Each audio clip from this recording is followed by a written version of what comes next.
Clear है, okay. 5 दिन का छुट्टी किस लिए भाई? 5 दिन की काहे के लिए छुट्टी चाहिए? तो देखिए हम लोग जनरल एप्टीट्यूड का पोर्शन स्टार्ट करने वाले हैं, ठीक है। इसके पहले बेसिक चीजें जानते हैं कि है क्या, कितने मार्क्स का क्वेश्चन आता है ना, और कितना वेटेज है इसका, ये सारी चीजें जो है यहाँ पर देखते हैं, और इसके कुछ बेसिक टर्म्स को सीखेंगे और देखेंगे जो हमने टर्मिनोलॉजी है कि इसके अंतर्गत में हमको कौन कौन से टॉपिक्स को कवर करना है ना, वो सारी चीजें जो है डिस्कस करेंगे जनरल एप्टीट्यूड का पोर्शन, ठीक है। तो सबसे पहले प्रेशर बहुत आ गया है।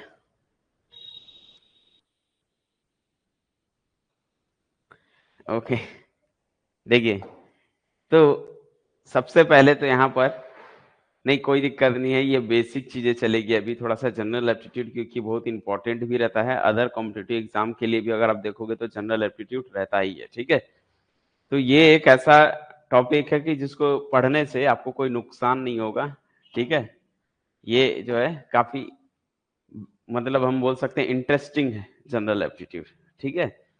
तो सबसे पहले देखो कि जनरल एप्टीट्यूड हमारे गेट के अकॉर्डिंग कौन कौन से टाइप में हमको कवर करने हैं।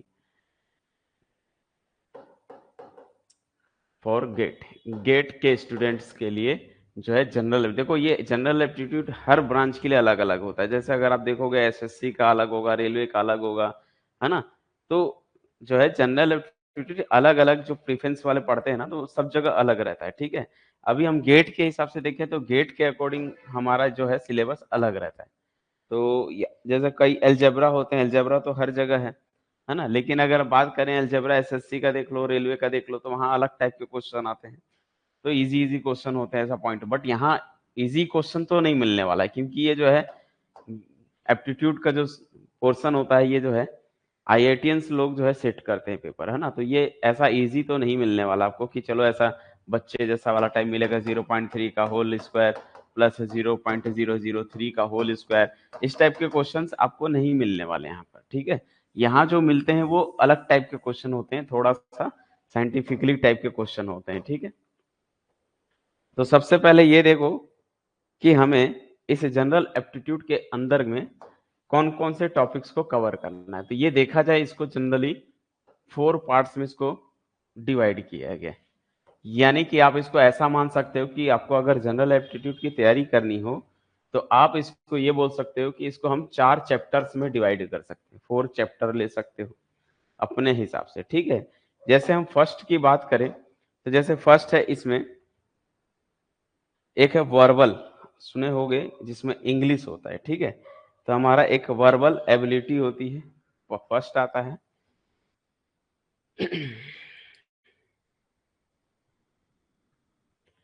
तो जैसा फर्स्ट इसमें है, इसको 4 कैटेगरीज में आपको डिवाइड करना है, ठीक है। फर्स्ट है आपका वर्बल रीजनिंग बोल सकते हो, वर्बल एप्टीट्यूड बोल सकते हो, वर्बल एप्टीट्यूड, जो कि इंग्लिश का पोर्शन है, ठीक है। तो ये इंग्लिश वाला टॉपिक जो है मैं नहीं कराऊंगा, इसके लिए आपको इंग्लिश के टीचर्स कराएंगे, ठीक है।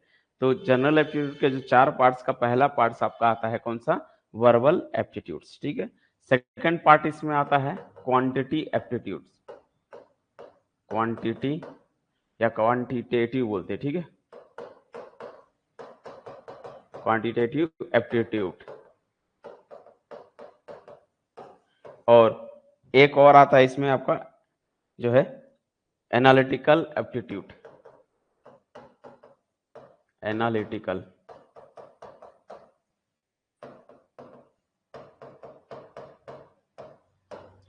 और लास्ट इसका जो है वो है स्पेशल एप्टीट्यूड, ठीक है।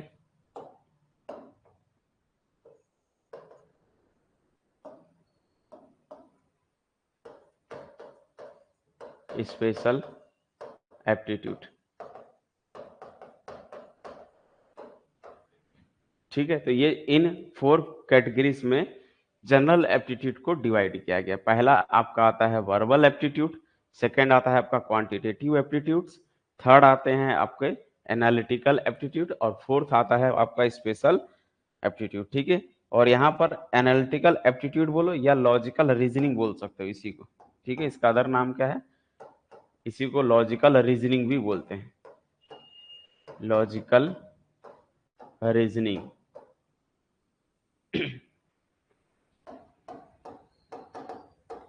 तो या तो रीजनिंग बोल सकते हो या एनालिटिकल एप्टीट्यूड बोलते हो, ठीक है। तो ये चीजें आ गई समझ में। गेट के अकॉर्डिंग अगर हम बात करें, जो गेट में होता है, आपके माइनिंग ब्रांच हो या कोई भी ब्रांच हो, गेट में ये जो है 10 क्वेश्चन होते हैं, ठीक है। 10 क्वेश्चन आते हैं एप्टीट्यूड के, 1 to 10 क्वेश्चन जो है एप्टीट्यूड का रहता है, जिसमें से आपके 1 मार्क्स के 5 क्वेश्चन, क्लियर है। 1 मार्क्स के 5 क्वेश्चन मिलेंगे और 2 मार्क्स के 5 क्वेश्चन मिलते हैं, ठीक है। टोटल 10 क्वेश्चन होते हैं, 1 मार्क्स के 5 क्वेश्चन और 2 मार्क्स के 5 क्वेश्चन, ठीक है।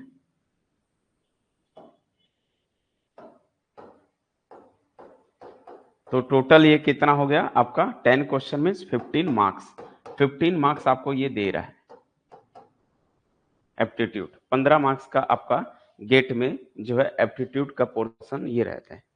क्या सभी को यहाँ तक की चीजें क्लियर हो गई कि 15 मार्क्स का रहेगा, टोटल 10 क्वेश्चन होते हैं, 1 क्वेश्चन जो 1 मार्क्स के 5 क्वेश्चन मिलेंगे, इसलिए 5 मार्क्स का हो जाता है, और 2 मार्क्स के 5 क्वेश्चन रहेंगे और उसकी वैल्यू कितनी रहती है यहाँ पर, 10 रहती है। तो टोटल 15 मार्क्स का आपका गेट में पूछा जाएगा इस पोर्शन से, जिसमें से 1 से 2 क्वेश्चन आपके जनरली, एक तो नहीं रहता, मतलब 2 से 3 क्वेश्चन इंग्लिश के रहते हैं, 2 to 3 क्वेश्चन जो है इंग्लिश के रहते हैं, ठीक है। 2 से 3 क्वेश्चन आपको इंग्लिश का मिलेगा, बाकी क्वेश्चन 2 से 3 क्वेश्चन रीजनिंग मिलेंगे, और जो है 3 से 4 क्वेश्चन जो है आपके कौन सा रहेगा, मैथ्स का रहेगा, एप्टीट्यूड का, क्वांटिटी एप्टीट्यूड्स करेंगे।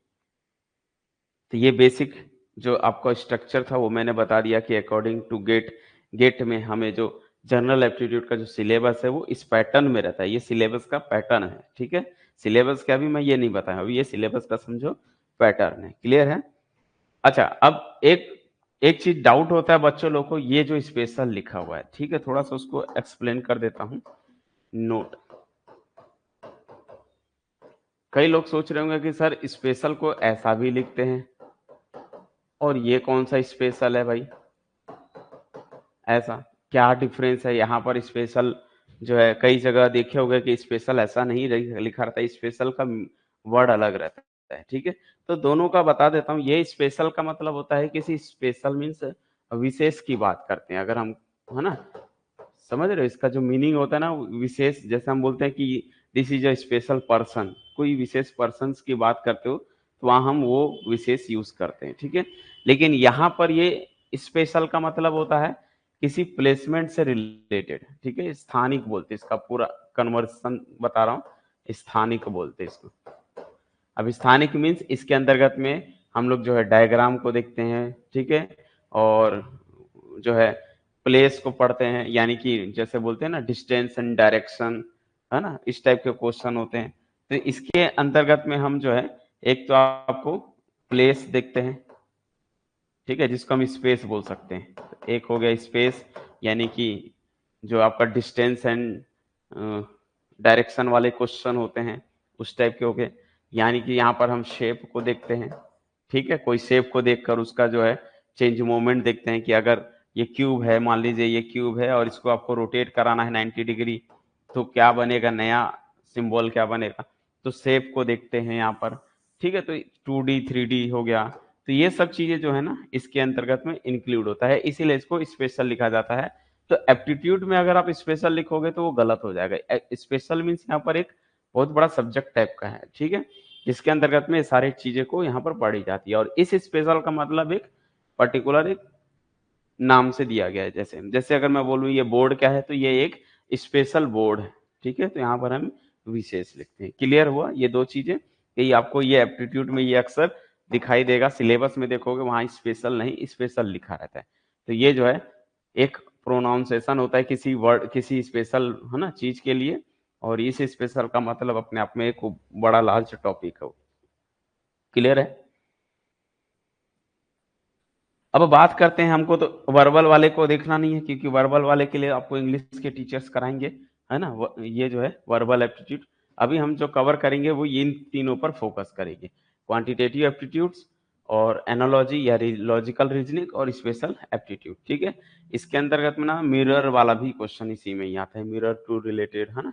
ये सारे क्वेश्चन वहां पर मिलेंगे। ठीक है, चलिए बात करते हैं यहाँ पर हम क्वांटिटेटिव एप्टीट्यूड्स की। जैसे फर्स्ट इसमें हम देखें क्या है,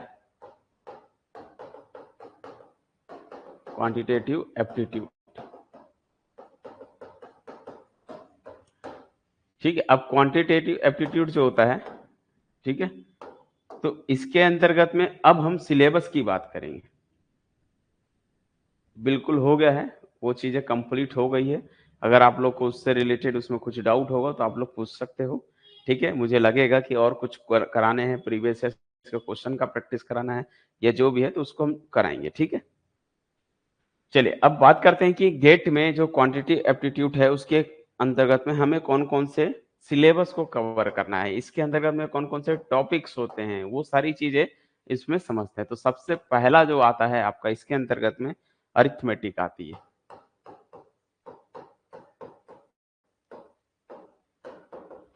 ठीक है, अरिथमेटिक ये है आपका फर्स्ट, इसके अंतर्गत में चैप्टर बोल सकते हैं। तो क्वांटिटेटिव एप्टीट्यूड के अंदर का जो फर्स्ट चैप्टर है ना, वो किसके क्या रहता है, पहला क्या है, अरिथमेटिक है। अब अरिथमेटिक के अंतर्गत में अगर आप देखोगे ना तो कौन कौन से टॉपिक आते हैं, लाइक इसके अंतर्गत में टॉपिक होता है सबसे पहले कि हम यहाँ पर रेशियो है, ठीक है, परसेंटेज है, रेशियो हो गया, परसेंटेजेस हो गया, ठीक है, और अगर हम बात करें एवरेज हो गया, ये बेसिक बेसिक चीजें हैं। ठीक है, प्रॉफिट एंड लॉस है, प्रॉफिट प्रॉफिट एंड लॉस वाला चैप्टर। इसके बाद अगर आप देखोगे तो simple interest and compound interest वाले टॉपिक। ठीक है, और अगर हम बात करें तो टाइम हो गया, time speed, time speed and distance, ये एक ही चैप्टर में आता है, एंड डिस्टेंस। और अगर हम बात करें तो एक साथ टाइम और वर्क वाले, time and work combine question. ठीक है, और इसके अलावा देखें तो मिक्सचर है, मिक्सचर्स हो गया, एंड एलिगेशन, एंड एलिगेशन।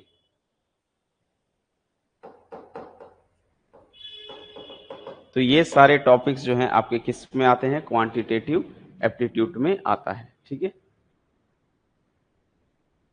ठीक है, तो ये अगर आप देखोगे अरिथमेटिक के अंतर्गत में हमें ये सारे टॉपिक्स को कवर करना है। कौन कौन सा है, जैसे रेशियो है, परसेंटेज है, एवरेज है, प्रॉफिट एंड लॉस है, simple interest, compound interest, time speed, distance, time and work, और मिक्सचर एंड एलिगेशन वाला। ठीक है,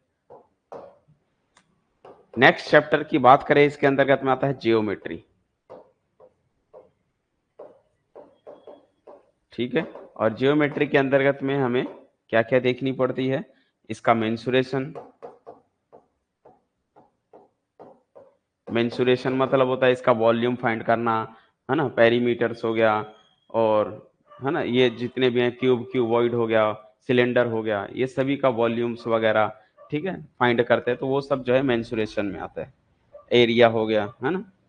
और अगर हम बात करें तो एक मेंसुरेशन है probability and basic probability, basic probability, basic probability and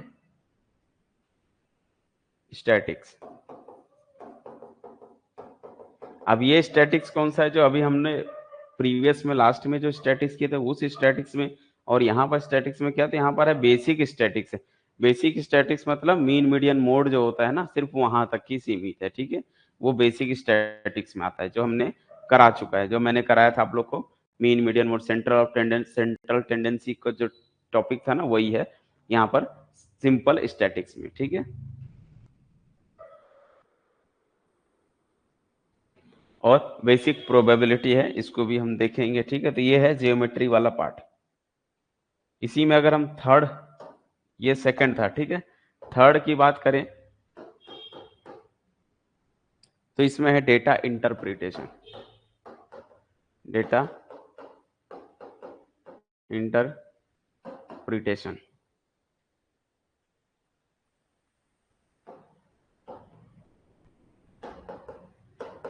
और डीआई बोलते हैं इसको। और डेटा इंटरप्रिटेशन के अंतर्गत में जैसे बार चार्ट हो गया, है ना, ग्राफ हो गया, ये सारी चीजें जो है इसमें आती है। तो इसके अंतर्गत में हम लोग बार, लाइन, ठीक है, और अगर हम देखें तो चार्ट हो गया, पाई हो गया, pie chart, line chart, bar chart, है ना, तो इस टाइप की चीजें जो है इसमें रहती है। टेबल हो गया, टेबुलेट फॉर्मूला हो गया, तो टेबल वाले क्वेश्चंस हो गए। और अगर हम देखें तो 2D 3D प्लॉट्स में हो सकते हैं, ठीक है, 2D या 3D। जो डायग्राम होगा वो 2D, जो जैसे ये पाई चार्ट हो गया तो वो 2D शेप है। सिमिलरली वैसे ही 3D शेप भी होते हैं, है ना, तो 2D और 3D शेप वाले टाइप के क्वेश्चंस इसमें रहेंगे, ठीक है, प्लॉट्स। तो ये जो है आपके DI के अंतर्गत में आता है, डेटा इंटरप्रिटेशन। और इसके बाद जो है नेक्स्ट क्या है, न्यूमेरिकल कंप्यूटेशन, ठीक है, न्यूमेरिकल कंप्यूटेशन।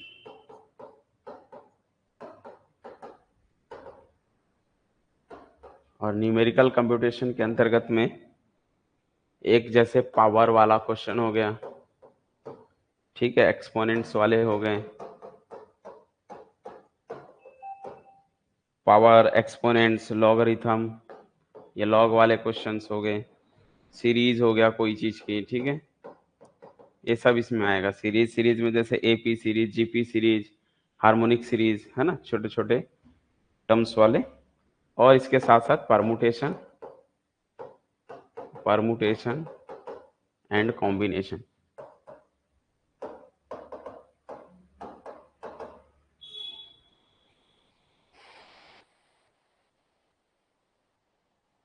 ठीक है, तो ये जो है क्वांटिटेटिव एप्टीट्यूड्स के अंतर्गत में आता है। ठीक है, क्या ये चीजें आप लोग को क्लियर है कि हमें कौन कौन से टॉपिक्स को कवर करना है? देखो, तो इसमें बहुत सारे टॉपिक्स आते हैं ना, अगर आप एक एक टॉपिक्स पर भी अगर आप एक दिन लगाते हो तो कम से कम मान के चलो कि 30 से 40 टॉपिक बनेगा ही। जैसे एक दिन में आपको लगता है कि रेशियो हो पाएगा, तो एक रेशियो के भी बहुत सारे क्वेश्चंस बनते हैं, फिर परसेंटेज से क्वेश्चन बनते हैं। कभी कभी तो अब जो आ रहे हैं क्वेश्चन वो रेशियो, परसेंटेज, एवरेज मिला के दे देता है क्वेश्चन, तीनों से मिला के, तीनों चीजें रहेगी उसमें। ठीक है, तो ये जो मैं बेसिक चीजें बताई ये आपको याद रखना है कि भाई क्वांटिटी एप्टीट्यूड के अंदर में हमने ऐसा चैप्टर्स डिवाइड करेंगे, और इस चैप्टर्स में ये सारी चीज कवर करोगे, इस चैप्टर में ये करोगे, ऐसे टॉपिक वाइज पढ़ोगे तो आपको हमेशा याद रहेगा और समझ में भी आएगा सारी चीजें। ठीक है,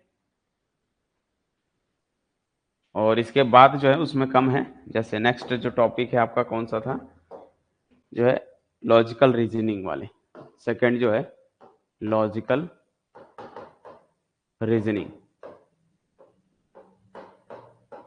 और लॉजिकल रीजनिंग के अंतर्गत में जो टॉपिक्स होते हैं ना ये कम रहता है। इसमें हमें सिर्फ और सिर्फ जैसे एनालॉजी को कवर करनी है। एनालॉजी मतलब क्या होता है, जैसे तीन ठोक सेम दिया रहेगा, डिफरेंट चौथा नंबर कोई और होगा जो अलग होगा। ठीक है, तो इस टाइप से हो गए तीन, एक कैटेगरी का होगा, इसमें एक डिफरेंट कैटेगरी का होगा, तीन को छांटना उसको एनालॉजिस्ट बोलते हैं, अलग करना। ठीक है, और इसमें जैसे अगर हम देखें तो लॉजिकल, लॉजिकल डिडक्शन, ठीक है, लॉजिकल डिडक्शन होता है इसी में। हम्म,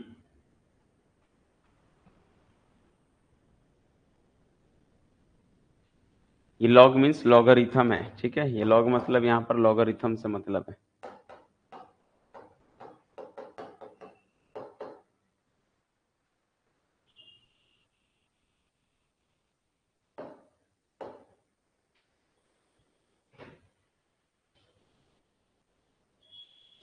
ठीक है, देखेंगे, टेंशन नहीं लेना है आपको, सारी चीजें हम छोटी छोटी चीज को कवर करेंगे। ठीक है, logical deduction and induction, induction, इसलिए ये सारे टॉपिक्स को यहाँ बता दे रहा हूँ, जिससे आप लोग को बाद में परेशानी ना हो, इधर उधर खोजने की जरूरत नहीं होनी चाहिए कि हमें कौन कौन से टॉपिक्स को पढ़ना है। ठीक है, सारे टॉपिक्स यहाँ पर मैं लिख दे रहा हूँ। ठीक है, और अगर हम बात करें तो एक टॉपिक है कौन सा, न्यूमेरिकल रिलेशन। ठीक है, न्यूमेरिकल रिलेशन, न्यूमेरिकल रिलेशन। ठीक,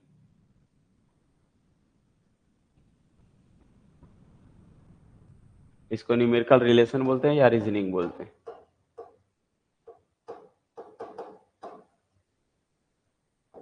जैसे कुछ पैटर्न दिए रहते हैं ना नंबर वाले, जैसे मैंने बोला 2, 4, 6 डैश, अब मैं बोलूंगा ये मिसिंग नंबर क्या है, फाइंड करिए, है ना। तो ये जो है आप इसमें लॉजिक कुछ लगाओगे, वो लॉजिकल रिलेशन होते हैं, नंबर के बीच में रिलेशन जो होते हैं। ठीक है, और लास्ट है आपका थर्ड, स्पेशल एप्टीट्यूड। और स्पेशल एप्टीट्यूड में ओनली क्या क्या है, इसमें शेप है, शेप का ट्रांसफॉर्मेशन है। ठीक, ठीक है, शेप ट्रांसफॉर्मेशन, ट्रांसफॉर्मेशन से मतलब होता है कि कोई शेप दिया हुआ है, उसको आपको क्या करना है,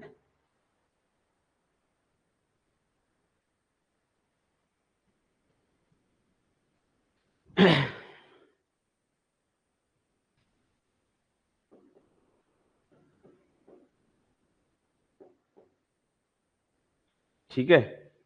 तो यहां पर हम क्या बोल सकते हैं कि जो स्पेशल एप्टीट्यूड में कौन कौन सा आएगा, शेप का ट्रांसफॉर्मेशन। अब शेप के ट्रांसफॉर्मेशन से क्या मीनिंग है कि शेप का ट्रांसफॉर्मेशन का मतलब होता है कोई शेप दिया हुआ है तो उसको हम कौन कौन से ट्रांसफॉर्मेशन यूज कर सकते हैं, जैसे रोटेट कराना, है ना, और स्केलिंग करना, और तो इस टाइप की चीजें जो होती है ना वो ट्रांसफॉर्मेशन में आता है। ठीक है, जैसे अब इसके अंतर्गत में देखें तो शेप ट्रांसफॉर्मेशन में क्या क्या आता है, जैसे रोटेशन हो गया, रोटेशन मतलब घुमाना। ठीक है, और अगर हम बात करें तो क्या उसमें ट्रांसलेशन है, ट्रांसलेशन है, ये सारी चीजें हम सीखेंगे धीरे धीरे, बट आपको पहले टॉपिक तो मालूम होना चाहिए, आइडिया होनी चाहिए। स्केलिंग होता है, ठीक है, ये सारे जो टॉपिक होते हैं ट्रांसफॉर्मेशन में आते हैं। रोटेशन मतलब किसी चीज को घुमाना, है ना, उसको रोटेशन बोलते हैं। जैसे सपोज करिए आपके पास अगर मैंने दे दिया ये क्यूब, ठीक है, अब आप बोलोगे सर क्यूब दिख तो नहीं रहा है, दिखेगा भाई, टेंशन क्यों लेना है आप। जैसे ये एक शेप है, तो ये शेप को आपको क्या कराना हो, रोटेट कराना हो। ठीक है, क्या बोल रहे हो,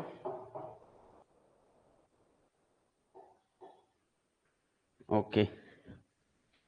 तो यहां पर हम क्या करते हैं, इसको रोटेट कराना, रोटेट मीन्स ऐसे घुमाना, दिस इज अ रोटेशन, ये रोटेशन है, ये सब रोटेशन कहलाता है। ठीक है, 90 डिग्री, फिर ऐसे 45 डिग्री, तो इस टाइप की चीज को घुमाना, ये दिख रहा है, ये हमने शेप को घुमा रहे हैं तो इसको क्या बोलते हैं, रोटेशन बोलते हैं।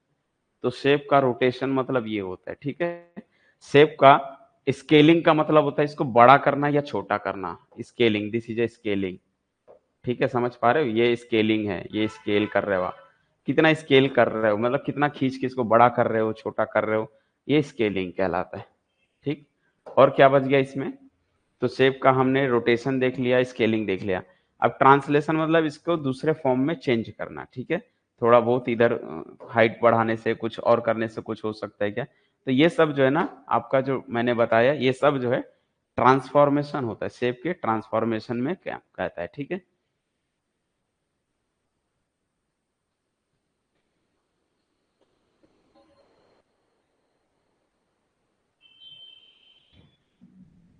ओके, चलिए ठीक है, क्या कर सकते हैं बताइए। तो ये चीजें आप लोगों को समझ में आ गई। इसी में एक और देखेंगे, मिररिंग। ठीक है, तो ये तो अलग हो गया, ये टाइप के पूरे हो गए, रोटेशन ट्रांसफॉर्मेशन के अंतर्गत में आ गया। इसी में हम देखेंगे एक मिररिंग। ठीक है, अब ये मिररिंग क्या है?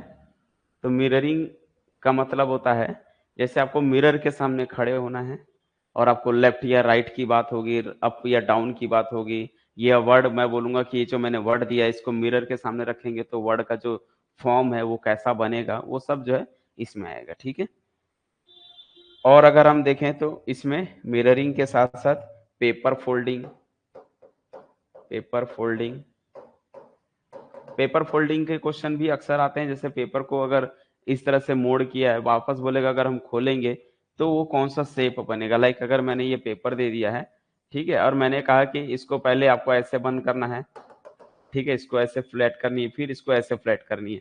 तो ये पहला ऐसे फ्लैट करना है, उसके बाद जो है आपको इधर से ऐसे किए, फिर उसके बाद आपको यहाँ से ऐसे जो है कवर करनी है। तो फिर उसके बाद अगर मैं यहाँ होल दे दिया तो उसके बाद रिवर्स खोलूंगा तो कहाँ कहाँ जाएगा वो, उसका नया ट्रांसफॉर्मेशन क्या बनेगा। तो ये सब जो है पेपर फोल्डिंग या पेपर कटिंग में आता है। ठीक है, तो वो पेपर फोल्डिंग हो गया, कटिंग हो गया, एक ही चीजें हैं। ओके, और अगर हम बात करेंगे तो एक असेंबली है। ठीक है, इसी को असेंबल करने देता है कभी कभी, या ग्रुपिंग करना है। तो ये बेसिक जो है ये फाइनली फिनिश होता है आप लोगों का ऑल टॉपिक्स जनरल एप्टीट्यूड के। ठीक है, तो जनरल एप्टीट्यूड के सारे सिलेबस टॉपिक्स मैंने सारे लिख दिया यहाँ पर। अब आप लोग को कहीं भटकने की जरूरत नहीं है इधर उधर कि बस हाँ कौन सी बुक पढ़े, क्या रिफर करे। बुक अब आपको पढ़नी है सिर्फ और सिर्फ क्वेश्चन को प्रैक्टिस करने के लिए, और यहाँ पर सिर्फ आपको टॉपिक पूरा डिटेल में बता दूंगा, समझा दूंगा कि इसको कैसे हैंडल करना है। वो सारा चीज यहाँ मिलेगा, सिलेबस से लेके टॉपिक्स तक के। ठीक है, और कुछ क्वेश्चन को मैं भी प्रैक्टिस कराऊंगा, लेकिन आपको एक्स्ट्रा करना हो, अगर कोई बुक को फॉलो करनी होगी तो आप लोग जो है सिर्फ क्वेश्चन को प्रैक्टिस करने के लिए करोगे, न कि टॉपिक को पढ़ने के लिए। ठीक है, इससे रिलेटेड एक दो बुक मेरे पास है, मैं उसका पीडीएफ जो है आप लोग को सेंड कर दूंगा। ठीक है, 2 से 3 बुक है मेरे पास, उसको सेंड कर दूंगा। ठीक है, लेकिन टॉपिक को तो जरूरत नहीं पड़ेगी पढ़ने के लिए, क्योंकि टॉपिक्स तो मैं यहाँ पर करा ही दूंगा। जो क्वेश्चन का प्रैक्टिस कराना है, आपको क्वेश्चन चाहिए, उसके लिए आपको थोड़ा सा मेहनत करनी पड़ेगी। ठीक है,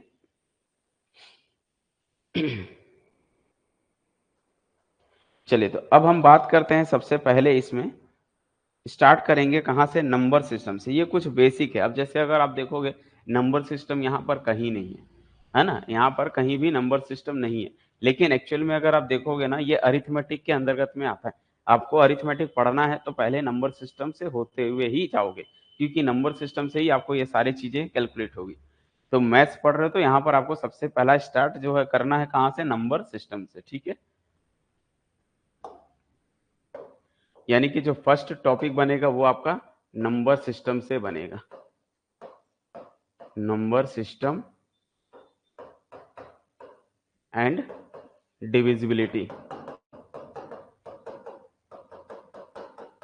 ये है first topic, number system and divisibility. ये आपको करना है फर्स्ट में, बेसिक चीजें हैं। ठीक है, तो नंबर सिस्टम क्या होता है और डिविजिबिलिटी क्या है, ये सारी चीज को हम कवर करेंगे। छोटी छोटी चीजें जहां भी आप लोग को लगता है डाउट होगा, बिल्कुल आप तुरंत वहां पर जो है वो करके पूछ सकते हो। ठीक है,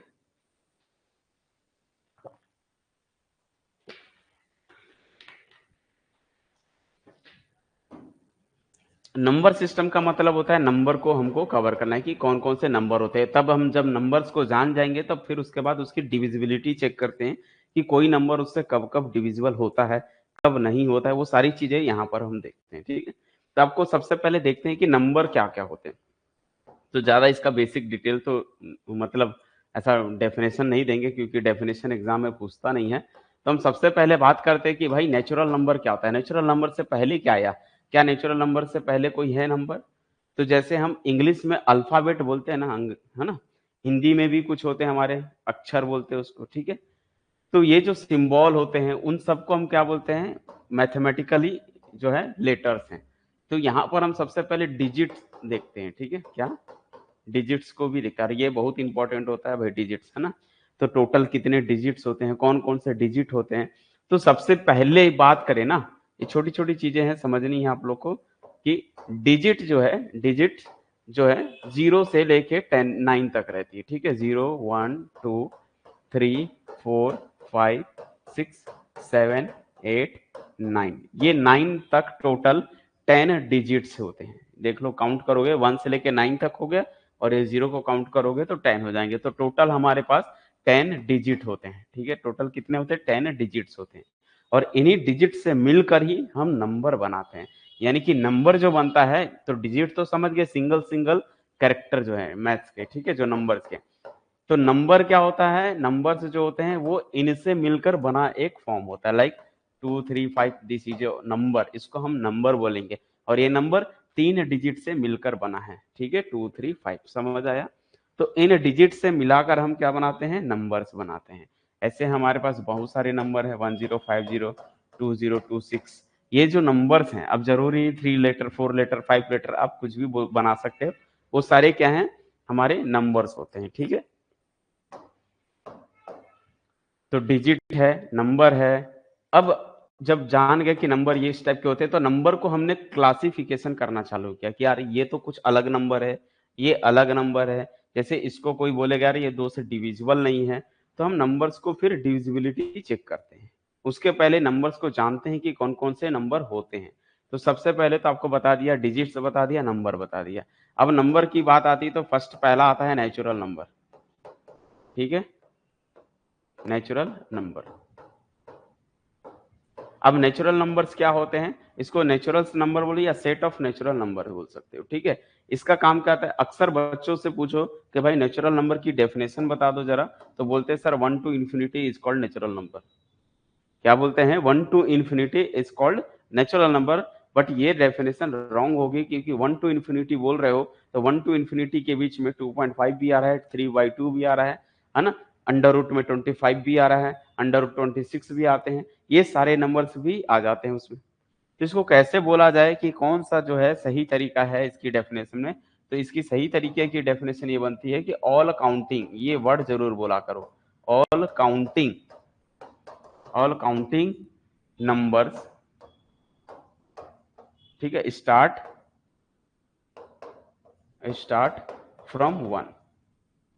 जो 1 से स्टार्ट होता है ना, और सारे काउंटिंग नंबर, उसको बोलते हैं हम नेचुरल नंबर। 1 टू इन्फिनिट, अब बोल सकते हो अप टू इनफाइनाइट। तो ये है नेचुरल नंबर। नेचुरल नंबर का समझ में आया क्या होता है, जितने भी काउंटिंग, काउंटिंग मीन्स कि जैसे अगर मैं आपको बोलूंगा कि एक कॉलेज है, उस कॉलेज में जितने भी रूम्स हैं उनको जाओ गिन कराओ, तो आप उसको गिनने के लिए स्टार्ट कहाँ से करोगे, 1 से करोगे, 1 2 3 4 5 करोगे। अगर मैं बोलूंगा जाओ इस कॉलेज में जितने भी स्टूडेंट्स हैं सबको गिन कराओ, तो आप क्या करोगे, 1 2 3 4 से ही स्टार्ट करोगे। ऐसा नहीं कि कोई अगर जिसकी हाइट कम है तो उसको 2.5 बोलोगे, उसको एक नया पर्सन बोलोगे तो उसको 3 ही बोलोगे या 4 बोलोगे, ठीक है। पॉइंट में किसी चीज को मेजर नहीं करते, तो हम जो चीजें गिनते हैं वो पॉइंट में नहीं होती है। तो जो गिनने वाली चीजें होती है वो हमेशा 1 से स्टार्ट होती है, और वही हमारा क्या होता है, नेचुरल नंबर होता है। और इसके लिए हमने सिंबल जो बनाया है वो कौन सा सिंबल है, इसके लिए जो सिंबल बनाया है हम, ऐसे सिंपल एन बनाओगे ना तो कोई नहीं समझेगा कि ये नेचुरल नंबर है। छोटी क्लास में जो है पढ़े हो, प्रिंट नहीं आता है, बिल्कुल सही आपने ये क्वेश्चन किया है कि प्रिंट आता है कि नहीं, तो प्रिंट इसके नहीं आएंगे, ठीक है। इसको दिमाग में प्रिंट करनी पड़ेगी आप लोग को। तो नेचुरल नंबर का जो सिंबल है, एन नहीं बनाना, इसको एक स्पेशल सिंबल से बनाओगे, और वो स्पेशल सिंबल क्या होता है, ऐसे डबल लाइन खींच देना। तो ये जो है सिंबल होता है सेट ऑफ नेचुरल नंबर का, क्लियर है। और इसके अंतर्गत में हम कौन कौन से नंबर लिखते हैं, तो 1 2 3 4 5 ऐसे इनफाइनाइट नंबर होते हैं।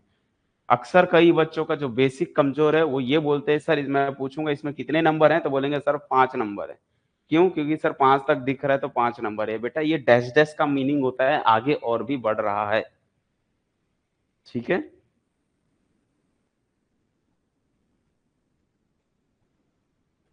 अच्छा, ठीक है। तो समझ में आया कि नेचुरल नंबर क्या होता है, कि 1 2 3 4 5, बिल्कुल इसके अंदर में पॉइंट वाले नंबर नहीं इंक्लूड होते हैं, ठीक है। हाँ, पॉइंट मीन्स 2.5 3.5 ऐसे सिर्फ पॉइंट ही नहीं, रूट में वाले भी नंबर नहीं है। जैसे अगर मैं बोलूँ रूट 23, ये भी नंबर इसमें नहीं है, ठीक है। ये सिर्फ ओनली इंडिविजुअल टर्म्स, ऐसा 1 2 3 4 5, this is called discrete number, इसी को हम डिस्क्रीट बोलते हैं। जो हमने बताया था कि डिस्क्रीट रैंडम वेरिएबल क्या होता है, वो डिस्क्रीट का मीनिंग ही यही होता है कि ऐसे 1 2 3 4 ऐसे नंबर्स जो मिलते हैं इसको हम डिस्क्रीट बोलते हैं, ठीक है। तो ये हमारा जो नेचुरल नंबर का कहानी हो गई। तो इसके लिए हम सिंबल कौन से यूज करते हैं, ये सिंबल जो मैं अभी बताया, इस सिंबल अगर आप एन कहीं लिखे हो ना, तो कोई नहीं समझेगा कि ये एन मतलब नेचुरल नंबर, उसको बताना पड़ेगा कि भैया ये एन नेचुरल नंबर है। लेकिन अगर आप ऐसे लाइन खींच दो ना, तो जो भी इंसान होगा, पढ़ा लिखा होगा ना, तो वो जरूर बोलेगा this is a set of natural number, वो समझ जाएगा कि ये सेट ऑफ नेचुरल नंबर है, ठीक है। जो नहीं पढ़ा है भाई अलग बात है, वो 10वीं 12वीं वाले बच्चे पूछोगे तो नहीं बता पाएगा। लेकिन अगर आप हायर एजुकेशन वाले टीचर से पूछोगे तो वो जरूर बता देगा कि वो जो है सेट ऑफ नेचुरल नंबर की बात कर रहा है, ठीक है। तो सबके लिए अलग से एक सिंबल दिया गया है। अब सेट ऑफ नेचुरल नंबर के बाद कौन सा नंबर आता है, तो भैया सेकंड जो है होल नंबर आता है।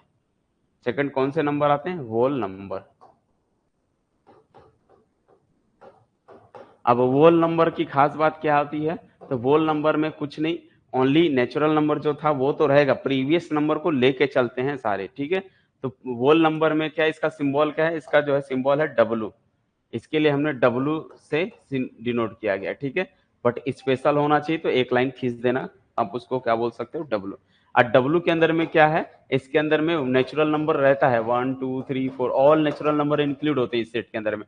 एक्स्ट्रा क्या है, इसके पास एक्स्ट्रा जीरो है, जो बोलते हैं ना उसके पास एक्स्ट्रा क्या है। हर सेट में आपको कुछ एक्स्ट्रा मिलेगा, और ये पूरे नंबर्स को अगले सेट में जाते जाएगा, ठीक है। तो सेकंड हो गया वोल नंबर। अच्छा, इसके बाद जो है तीसरा जो बना, थर्ड, और थर्ड जो बना है वो है इंटीजर्स का सेट, इंटीजर्स बोलते हैं, ठीक है। इंटीजर्स को हम सिंबल जो है कौन सा देते हैं, ऐसा जेड बोल दो, ऐसा जेड, या फिर आई बोल दो ऐसा, ठीक है। इसको सेट ऑफ इंटीजर्स बोलते हैं, ठीक है। इसको क्या बोलते हैं हम, सेट ऑफ इंटीजर्स बोलते हैं, क्लियर है। या तो ऐसा जेड बना दो, ऐसा जेड बना के, या फिर ऐसा आई बना दो, चलेगा। ये भी एक्चुअल में आई ही रहता है, लेकिन वो लोग इसको जेड ही बोलते हैं। तो ये एक्चुअल में जेड है, या आई बोल सकते हो। तो इंटीजर का सेट मीन्स ये होता है। अब इंटीजर में क्या होता है, ऑल नेचुरल नंबर इंक्लूड होते हैं, positive natural number 1 2 3 4 and so on, positive natural number, zero also include, और निगेटिव नेचुरल नंबर, इसको निगेटिव नेचुरल नंबर बोलते हैं, क्लियर है। तो ये सब जो है इंक्लूड होता है, इसको हम बोलते हैं कौन सा नंबर, देखते हैं उसका कितना लेक्चर होगा। तब ये चीज आ गई समझ में कि सेट ऑफ इंटीजर्स क्या होता है बच्चों, positive natural number, negative natural number और जीरो, ये सब होते हैं, इसको हम क्या बोलते हैं, सेट ऑफ इंटीजर्स बोलते हैं। इसके बाद जो है फोर्थ जो है आपका कौन सा बन गया, रैशनल नंबर। और रैशनल नंबर समझना बहुत जरूरी है कि रैशनल नंबर कौन से होते हैं। रैशनल नंबर के सेट को किससे डिनोट करते हैं, तो रैशनल नंबर का जो सेट होता है ना बच्चों, उसको जो है क्यू से डिनोट करते हैं, किससे, ऐसा क्यू। लेकिन इसके लिए हम ऐसा एक सिंबल बनाते हैं, मैंने बताया ना, यहाँ पर हर जगह एक डबल लाइन बना देते हैं, जिससे हम समझ में आ जाता है कि ये सेट ऑफ रैशनल नंबर की बात कर रहा है। तो सेट ऑफ रैशनल नंबर की क्या होती है, इसके अंदर में कैसे एलिमेंट होते हैं, कोई बता सकता है कोई बताने वाला, कि सेट ऑफ रैशनल नंबर के एलिमेंट्स कैसे होते हैं, elements of rational number.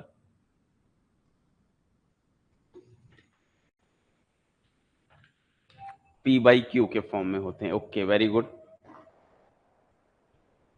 Fraction वाले नंबर होते हैं, ठीक है, वेरी गुड। अच्छा, मेरा क्वेश्चन है, अगर मैंने ले दिया, एक लॉजिक सोच के देखो, कि अगर हमें कोई दे दे 3/√5, ये कौन सा नंबर है,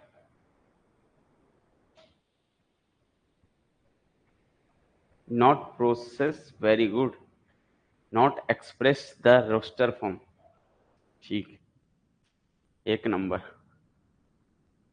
Q can't be zero, Q can't be zero in P by Q, irrational, irrational.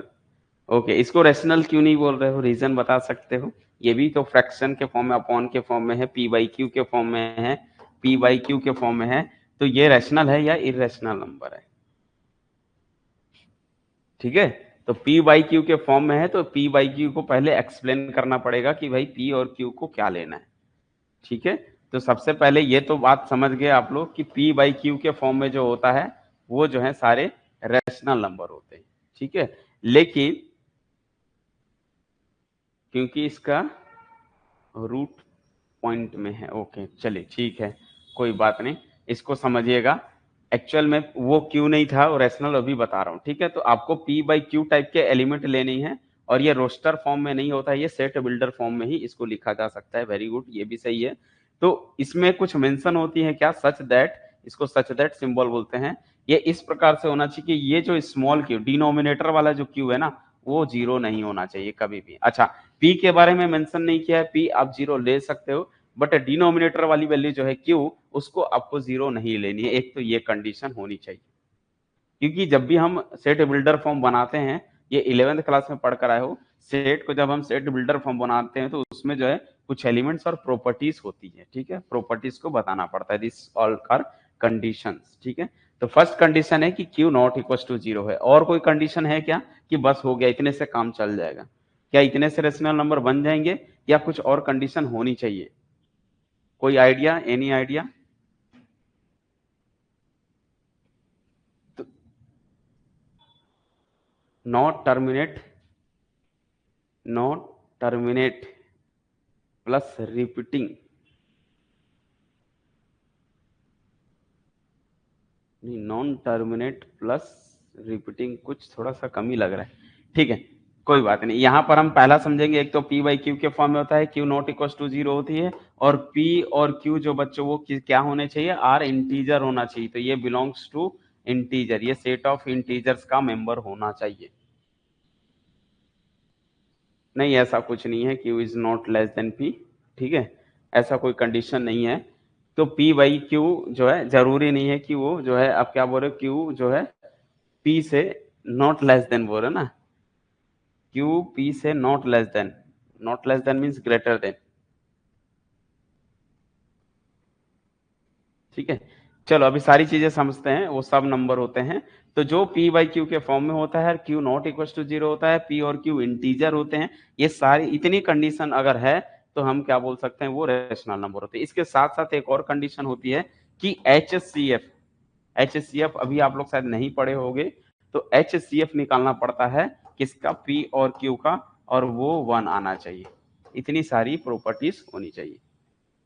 Very good, h c f क्या होना चाहिए, पी और क्यू का वन होना चाहिए।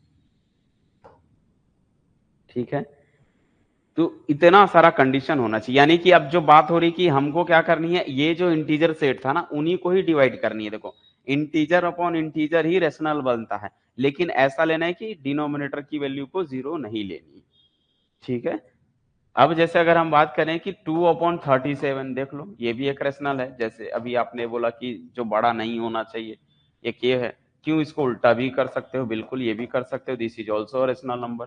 तो ये भी एक रेशनल नंबर है, ये भी रेशनल नंबर है। यहाँ पर ये छोटा है, ये बड़ा है, यहाँ पर ये बड़ी है, ये छोटी है, बट ये दोनों क्या है, रेशनल नंबर है, और इनका जीसीडी भी, एचसीएफ भी 1 आएगा। तो ठीक है, ये दोनों हो सकती है, बस ये ध्यान देना कि ये इंटीजर होना चाहिए, ये इंटीजर होना चाहिए। इंटीजर अपॉन इंटीजर ही क्या बनता है, रेशनल नंबर बनते हैं।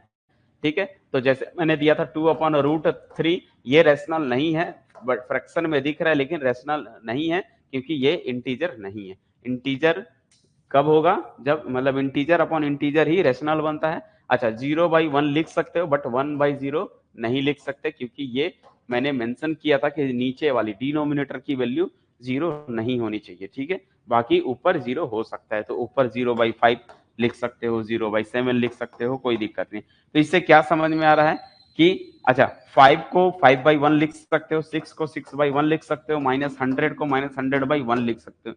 इससे ये समझ में आता है कि ऑल इंटीजर को हम लिख सकते हैं इसके अंतर्गत में, यानी कि रेशनल नंबर के अंदर में ये पूरे इंटीजर के सबके डिवाइड में 1 1 डाल दूंगा ना, तो वो पूरा रेशनल के पास आ जाएगा।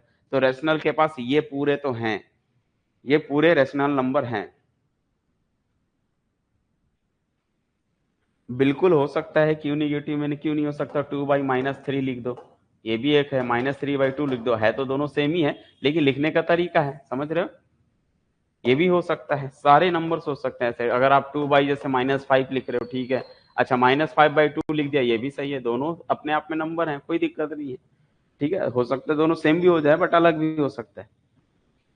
ठीक है, तो साइन से तो अलग नहीं होगा, दोनों में साइन नीचे लगाओ या ऊपर लगाओ एक ही मतलब है। ठीक है, कोई दिक्कत नहीं है, ये भी रैशनली है दोनों। ठीक है, और दोनों इक्वल रैशनल है। तो यहाँ पर जो मैंने बताया, क्या क्या बता दिया, एक तो ये केस होता है। लेकिन अभी जैसे एक बच्चे ने क्वेश्चन किया था, बिल्कुल एचसीएफ का मतलब क्या होता है उसको भी हम समझेंगे। अभी छोटी छोटी चीजें को समझते हैं पहले। ठीक है, ये तो समझ में आ गया कि सारे नंबर्स इसके अंदर में है। कुछ एक्स्ट्रा भी नंबर है जो इसमें नहीं है, जैसे 2/3 इसके अंतर्गत में नहीं है, लेकिन 2 इंटीजर है, 3 इंटीजर है, तो उनको फ्रैक्शन में डाल दिया, वो भी इसके अंतर्गत में आ जाएगा। यानी कि इसके अलावा भी आपके पास इन्हीं को ही आपस में अगर हम डिवाइड कर दें, तो हमें जो एक नया नंबर बनते जाएगा वो भी इसके अंतर्गत में आते चला जाएगा। ठीक है, तो ये जो नंबर है आपके आने चाहिए, तो ये सब रेशनल नंबर होते हैं। दूसरी चीज की मैं ये बताना चाह रहा था कि यहाँ पर जो p/q इंटीजर का होता है, अब यहाँ पर p और q का HCF1 मतलब जैसे अगर कोई बोल दिया 16 अपॉन जो है 16/4 लिखो, तो 16/4 मीन्स इनका HCF1 नहीं आ रहा, तो 16/4 कोई नहीं लिखता है, वो इसको कैंसिल करके 1 और 4 लिखेगा, तो उसको 4/1 लिखेगा। तो ये है। ठीक है, अगर मैंने लिख दिया कि जो है 302 अपॉन जो है मान लीजिए 302/4 है, तो हम क्या कर सकते हैं, इसको 2 से कैंसिल करेंगे और ये 151, तो यानी कि इसको 302/4 नहीं लिखोगे, आप 151/2 लिखोगे, ये नंबर लिखिए। यानी कि ये इससे अगर डिवाइड हो रहा है तो उसको जो कैंसिल करके लिखते हो ना, ये टाइप के नंबर होने चाहिए। तो ये भी रैशनल ही है, कोई दिक्कत नहीं, वो भी रैशनल है, लेकिन रूल ये होता है कि दोनों का HCF1 होना चाहिए। तो HCF1 बनाने के लिए ऐसा टारगेट बनाना पड़ता है कि जो है ये कैंसिल ना हो फिर, है ना, अगर वो कैंसिल नहीं हो रहे मतलब उनका HCF1 आएगा। ठीक है, उसको हम समझेंगे। और वेरी गुड, वो भी बोल सकते हो। ठीक है, अब यहाँ पर बात आती है कि कुछ टर्मिनेट, एक बच्चे ने कुछ कहा था कि नॉन टर्मिनेट प्लस रिपीटिंग, ऐसा कुछ बोला था, तो उसको समझ लेते कि एक दूसरे टेक्निक का भी हम रेशनल होता है। अब देखो यहीं पर अगर हम बात करें 5/2 एक अलग नंबर है, ठीक है, यहीं पर हम बात करें 10/3 ये अलग नंबर है, तो 5/2 में क्या हो रहा है, देखो 2.5 आएगा, इसको सॉल्व करोगे तो 3.333 आ रहा है। देखो देखो दोनों नंबर अलग टाइप के नंबर हो रहे हैं, तो ये दो डिफरेंट टाइप के नंबर अलग से होते हैं, but this are two also rational number, ये दोनों भी रेशनल नंबर है, ये दोनों भी क्या है, रेशनल नंबर है। ठीक है, ये भी रेशनल नंबर है, लेकिन दोनों में डिफरेंस क्या होता है, ये रुक गया, आगे जाके जब रुक जाए ना तो उसको हम बोलते हैं टर्मिनेट।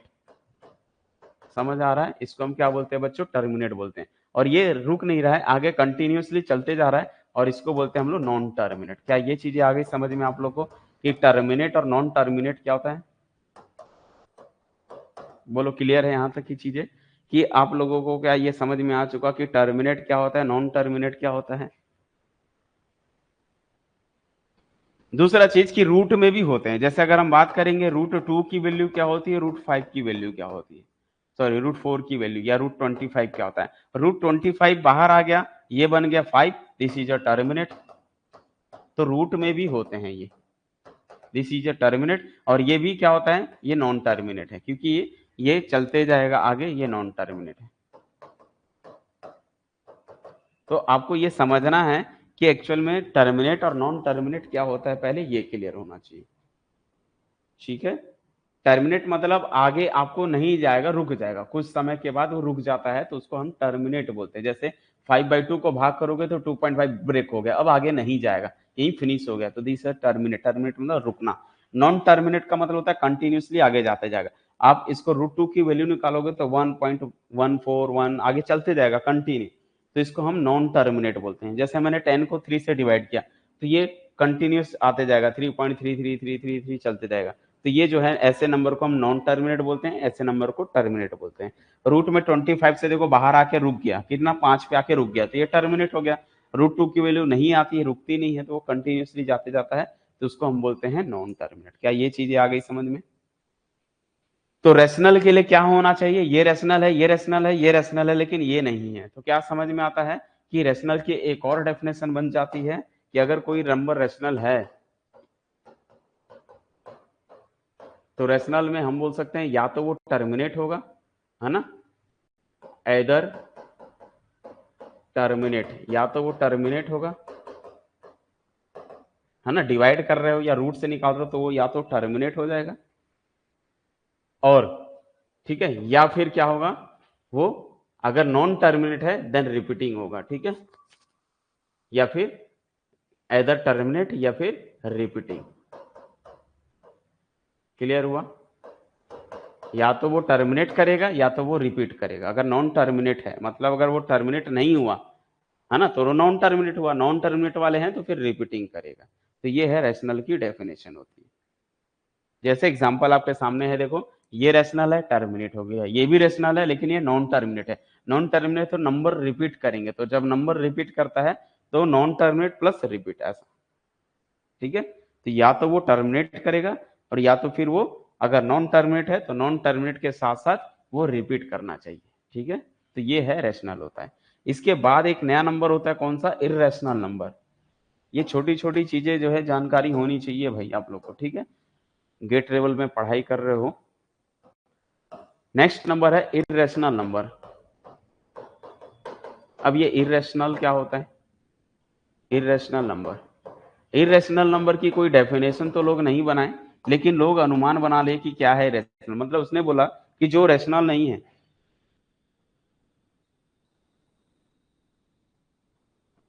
अच्छा ठीक है, कोई बात नहीं, तो ये एप्टीट्यूड में भी करना जरूरी है, कई बच्चे उसको नहीं पढ़े हैं, नहीं देखे हैं, तो वो समझना पड़ेगा यहाँ पर, ठीक है। इरेशनल नंबर में क्या होता है बताया था, पाई जो है वो इरेशनल में आएगा, ठीक है, अभी समझते हैं यहाँ पर। तो इरेशनल में क्या होता है बताओ भाई, इरेशनल बोला जो रेशनल नहीं है, यानी कि रेशनल का कॉम्प्लीमेंट। तो रेशनल बना लो, रेशनल का कॉम्प्लीमेंट बनाओगे ये इरेशनल बन जाते हैं। यानी कि इसके अंदर में कौन कौन से नंबर वाले होंगे, जो रूट वाले होंगे, ठीक है। यानी कि इसके अंदर में जो है वो जो है नॉन टर्मिनेट होगा, नॉन टर्मिनेट, नॉन टर्मिनेट और प्लस ये और, है ना, and non repeat, non terminate non repeat, non terminate non repeat number जो होते हैं वो इरेशनल होते हैं। जैसे एग्जांपल अगर हम बात करेंगे, इसके अंदर में √2 आएगा, √5 आएंगे, √3 आएगा, ठीक है, 1/√3 आएगा। ऐसे नंबर माइनस में 1/√97 या कुछ भी ऐसे नंबर जिनका रूट नहीं निकलता है ना, तो 21 हो गया। तो ये सभी जो नंबर होते हैं, पाई हो गया, ई हो गया, है ना, ये सारे नंबर जो होते हैं क्या होते हैं, इरेशनल नंबर होते हैं, ठीक है। ऐसे और भी होते हैं, इसको हम फिनिश नहीं कर सकते, ये भी और भी चलते जाते हैं, इनसे मिलाकर बनाते जाओगे तो ये इरेशनल बनते जाएगा। और ये दोनों का कॉम्बिनेशन जो है वो कौन बनता है, रियल नंबर बनता है। मतलब अगर आप कोई नंबर नहीं जानते उसके बारे में तो सीधा बोल दो this is a real number. Clear है? रियल नंबर को हम ऐसे आर बनाते हैं, सेट ऑफ रियल नंबर बोलते हैं, और इसके अंदर में ये क्या है, क्यू यूनियन क्यू का कॉम्प्लीमेंट होता है। तो क्यू और क्यू का कॉम्प्लीमेंट दोनों को इंक्लूड कर दोगे तो वो रियल नंबर होता है। तो अगर आप नहीं जानते हो, क्या बोल रहे हो, तो यहाँ पर हम बात करें, जैसे अगर ये क्या है, अगर नहीं जानते ये कौन सा नंबर है, सीधा बोल दो रियल नंबर है, ठीक है, कौन सा है, रियल नंबर है। लेकिन इसको अगर आप अच्छे से जानते हो तो भाई ये एक इरेशनल नंबर है, ऐसा बताना पड़ता है, ठीक है। तो ये था पूरा नंबर सिस्टम की बात हो गई, ये पूरी जो है कहानी नंबर सिस्टम की बात होगी। लेकिन हमको यहाँ पर जो एप्टीट्यूड में पढ़नी है, एप्टीट्यूड में ओनली नेचुरल नंबर पे ज्यादातर काम किया जाता है, ठीक है। जो क्वेश्चंस भी आते हैं वो पूरा बेस्ड होता है नेचुरल नंबर पर, जनरली पूरा कहानी नेचुरल नंबर पर बेस्ड बनता है, ठीक है। आपको इसके अलावा और कोई एक्स्ट्रा आगे से क्वेश्चन नहीं पूछते, ठीक है। जो भी लगभग होता है वो सब नेचुरल नंबर पे। कॉम्प्लीमेंट मीन्स अपोजिट, है ना, कॉम्प्लीमेंट मतलब अपोजिट। जैसे मैंने बोला एक क्लास में कुछ स्टूडेंट्स हैं, मैंने कहा some students are in the classroom, ठीक है, जिसमें हम बोल सकते हैं कि टोटल 500 स्टूडेंट्स हैं, टोटल 500 स्टूडेंट्स हैं, और जिसमें 200 बॉयज हैं। तो बताओ इसका अपोजिट, बच्चे क्या, गर्ल्स कितने हैं, तो आप क्या बोलोगे, 500 माइनस 200 इज कॉल्ड जो है वो कॉम्प्लीमेंट। आप कॉम्प्लीमेंट कर रहे हो मतलब इसका अपोजिट कर लो। तो टोटल आपको मालूम होगा 500 में से 200 निकाल दो, जो बचा है उसको हम कॉम्प्लीमेंट बोलते हैं। ठीक है, यानी कि अगर हम 500 स्टूडेंट हैं इसमें, और इसमें अगर हम बात करें कि ये जो है आपके क्या हैं, ये बॉयज हैं, तो इसका कॉम्प्लीमेंट क्या होता है, जस्ट इसके अपोजिट। ये कौन बनेगा, गर्ल्स बनेंगे। ठीक है, अगर ये 200 हैं तो ये 300 बनेगा। समझ आया? कॉम्प्लीमेंट का मतलब होता है जस्ट अपोजिट। एक कॉम्प्लीमेंट होता है जब चेस करते हो आप, है ना, दोस्त के साथ मिलके जब चेस करते हो तो वो कॉम्प्लीमेंट देते हो, वो दूसरा कॉम्प्लीमेंट है। ये कॉम्प्लीमेंट दूसरा है। ठीक है, यहाँ पर उसको अपोजिट्स का मीनिंग है, यहाँ पर कॉम्प्लीमेंट का मतलब अपोजिट होता है। ठीक है, जैसे ए बी सी डी में होता है, ए बी सी डी में, तो ए का कॉम्प्लीमेंट कौन होता है, जेड होता है। इसके अपोजिट जस्ट कौन होता है, जेड होता है। बी का कॉम्प्लीमेंट बी के अपोजिट वाई होती है, इसको कॉम्प्लीमेंट बोलते हैं। ठीक है, क्लियर है?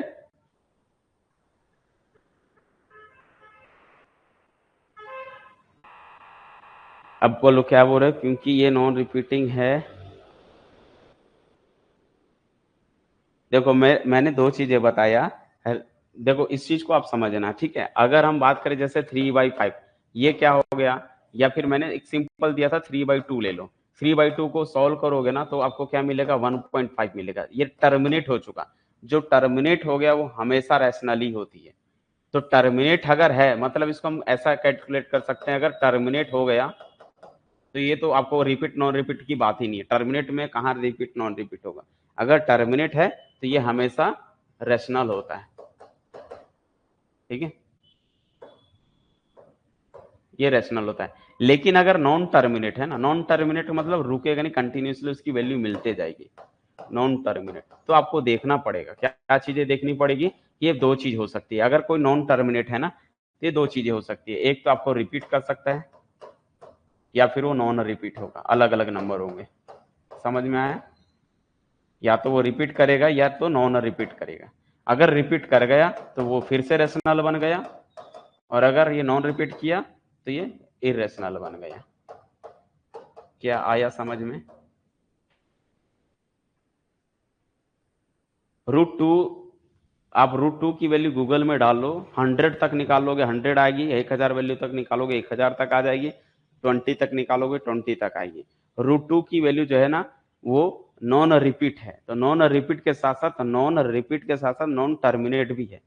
ठीक है, तो नॉन टर्मिनेट और नॉन रिपीट है तो वो इरेशनल बनता है। मैंने ये दोनों ही चीज तो बताया यहाँ पर। नॉन टर्मिनेट प्लस एक दोनों होना चाहिए, नॉन टर्मिनेट भी होना चाहिए प्लस नॉन रिपीट भी होना चाहिए, ये दोनों है तभी वो इरेशनल बनेगा। कोई एक है और एक नहीं है तो फिर नहीं काम होगा। इसलिए मैंने ये आपको ग्राफ बता दिया कि टर्मिनेट मतलब रैशनली होता है। अगर नॉन टर्मिनेट है तो देखो कि वो नंबर रिपीट कर रहे हैं या नॉन रिपीट कर रहे हैं। अगर रिपीट कर गया तो रैशनल बन जाएगा, नॉन रिपीट किया तो इरेशनल बन जाएगा। क्या ये चीजें आ गई समझ में?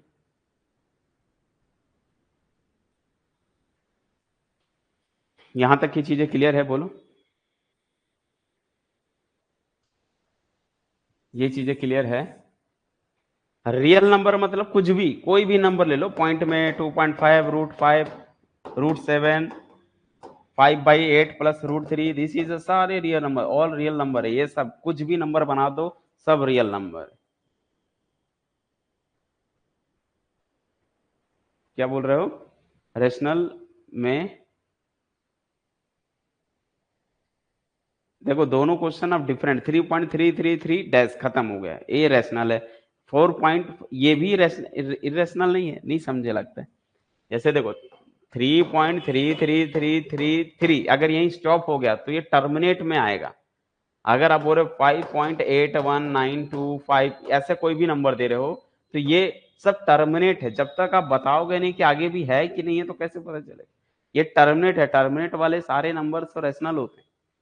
ठीक है, अगर आपका यहाँ पर डैश डैश डैश डैश है, यहाँ डैश डैश डैश डैश है, तब के केस में ये रिपीट कर रहा है, देखेंगे, और रिपीट कर रहा है तो ये रैशनल हो गया, और ये नॉन रिपीट है तो ये इरेशनल बन जाएगा। क्या आया समझ में? यस या नो? यस या नो जल्दी बताओ। यहाँ पर जो नंबर है डैश डैश होना चाहिए आपके अकॉर्डिंग। आपने दिया हुआ 3.33 समथिंग कुछ दिया है, 5 पॉइंट, ठीक है। तो ये नंबर अगर डैश डैश में है तो देखो भैया ये सारे नंबर रिपीट कर रहे हैं, तो रिपीट वाले हमेशा रैशनल होते हैं, और अगर नॉन रिपीट है, कहीं रिपीट ही नहीं कर रहा है, तो वो इर्रेशनल। अब रिपीट का मतलब ऐसा नहीं कि सर 2 कहीं है, रिपीट का मतलब क्या होता है आपको समझ में आता है? रिपीट का मतलब ऐसा नहीं कि भाई 4 कहीं और नहीं है तो ऐसा, वो नहीं, रिपीट इसको बोलते हैं। जैसे 3.912 912 912 912 912, देखो ये जो नंबर डैश डैश है सबको मालूम है कि 912 रिपीट कर रहा है, 912 912 912 रिपीट कर रहा है, तो ये रिपीटेशन में आ जाएगा, और रिपीटेशन में आ गया तो ये रेशनल बन जाएगा। क्या क्लियर है?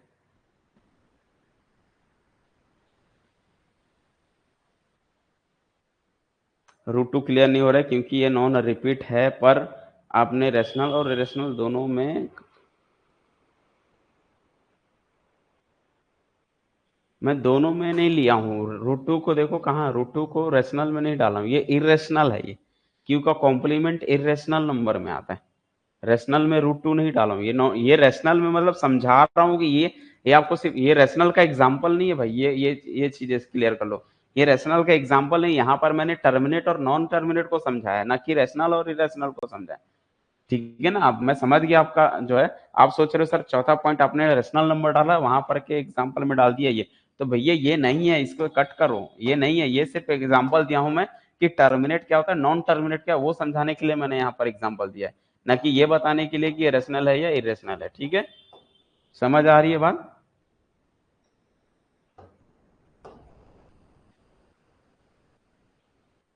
क्या वो छोटी छोटी मिस्टेक जो होती है ना, जो नहीं समझ पाते हैं तो फिर वो प्रॉब्लम हो जाता है, बाद में एक बड़ा प्रॉब्लम बन जाता है ना। तो यहाँ पर आपका ये सोच रहे थे कि रूट टू यहाँ क्यों दे दिए करके, यहाँ नहीं देना चाहिए था। ये बता रहा था कि नॉन टर्मिनेट क्या होता है और नॉन रिपीट, ये सारी चीज को समझाने के लिए यहाँ दिया गया था। ठीक है, बट ये रैशनल नहीं है, ये रैशनल है, इसलिए इस पर टिक लगा दिया हूँ। ठीक है, अब समझ में रहेगा, आ जाएगा।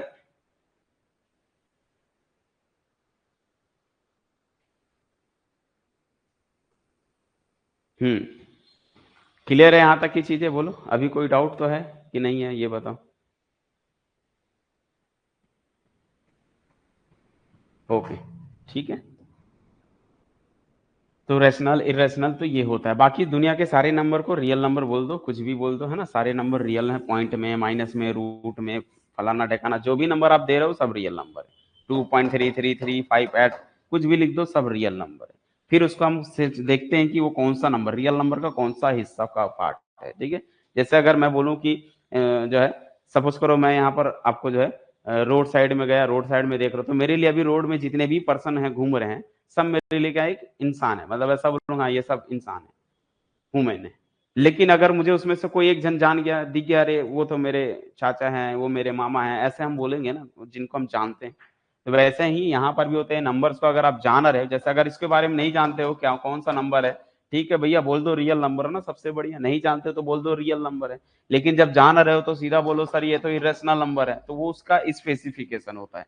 नहीं जानते हो तो रियल नंबर बोलो, जब जानते हो तो उसके टाइप बता दो कि ये रेशनल है या इरेशनल है या इंटीजर है, तो फलाना ढेकाना समथिंग कुछ है। क्लियर हो गया ये कब वर्ड यूज करते हैं ये?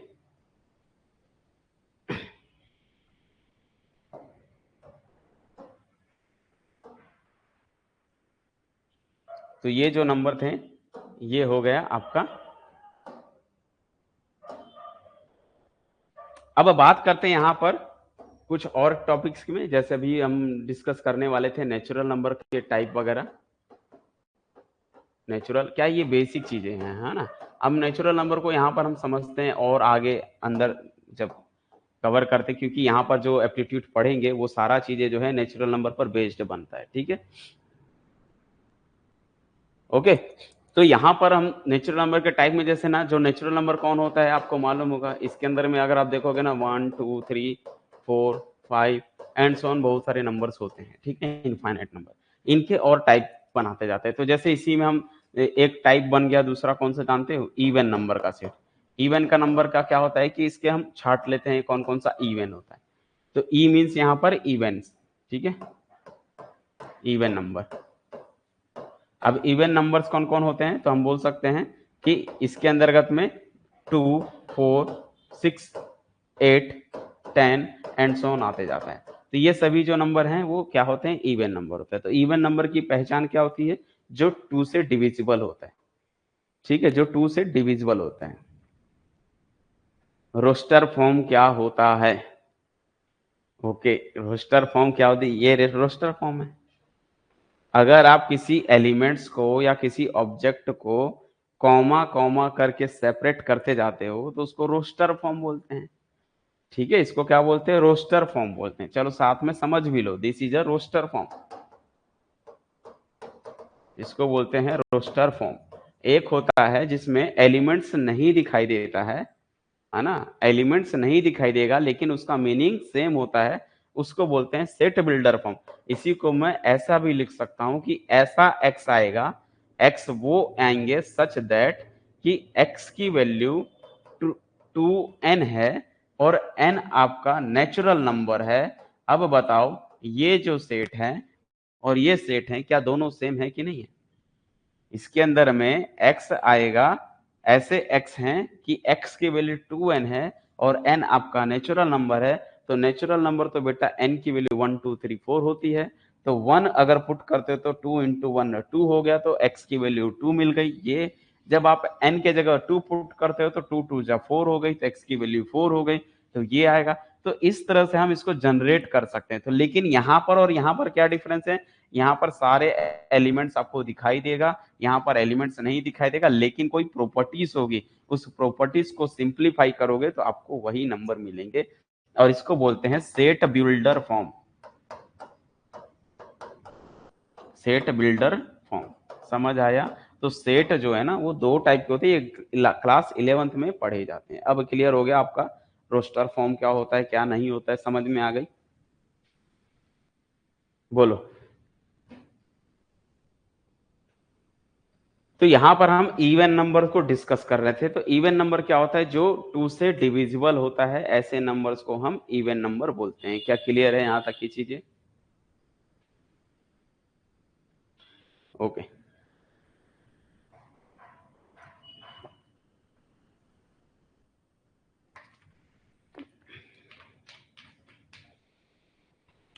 ओके चलिए, तो यहां पर हम क्या बोल रहे हैं? तो इवन नंबर क्या होता है? इवन नंबर होता है जो 2 4 6 है, जो 2 से डिविजिबल, इन्हीं में से छांटना है आपको। जो 2 से डिविजिबल हो जाता है ना, उसको हम इवन नंबर बोलते हैं। ठीक है। ऑड नंबर क्या हो गया फिर? इवन का कॉम्प्लीमेंट। कॉम्प्लीमेंट बहुत जरूरी है। कॉम्प्लीमेंट यहां पर क्या हो रहा है? देखो, मैंने बोला इवन का अपोजिट, यानी कि जो इवन को छोड़ के जो बचे हुए नंबर उनको हम कॉम्प्लीमेंट बोलते हैं। तो उसको वो क्या बन गया? सारे नंबर्स क्या हो गए? ऑड नंबर हो गया। यानी कि देखो, जो नेचुरल नंबर है वो दो ही टाइप के होते हैं, या तो वो 2 से डिवाइड होगा या तो वो 2 से डिवाइड नहीं होगा। जो नहीं हुए वो ऑड हो गया, जो हो गया वो इवन है। क्लियर हुआ? तो हम ऑड की बात करें, ऑड नंबर, तो ऑड नंबर कुछ नहीं है, आप इसको दो तीन तरीके से बोल सकते हो। या तो बोल दो कि सर इसमें जो है 3 1 3 5 1 3 5 7 9 एंड सो ऑन, ये सारे नंबर बोल दो। या फिर बोल दो इवन का कॉम्प्लीमेंट। समझ आया? अब आगे आप लोग को कि कॉम्प्लीमेंट क्या होता है, जस्ट उसका अपोजिट, उसको छोड़ के जो बचे हुए चीज है उसको हम बोलते हैं कॉम्प्लीमेंट। ठीक है। और कॉम्प्लीमेंट निकालते कैसे? एक्चुअल में टोटल में से इवन को माइनस कर दो, टोटल में से इवन को माइनस करोगे, वो ई का कॉम्प्लीमेंट होता है। ठीक है, ये फॉर्मूला होता है किसी भी कॉम्प्लीमेंट का। तो टोटल में से ई को माइनस करोगे तो ई का कॉम्प्लीमेंट बन जाता है।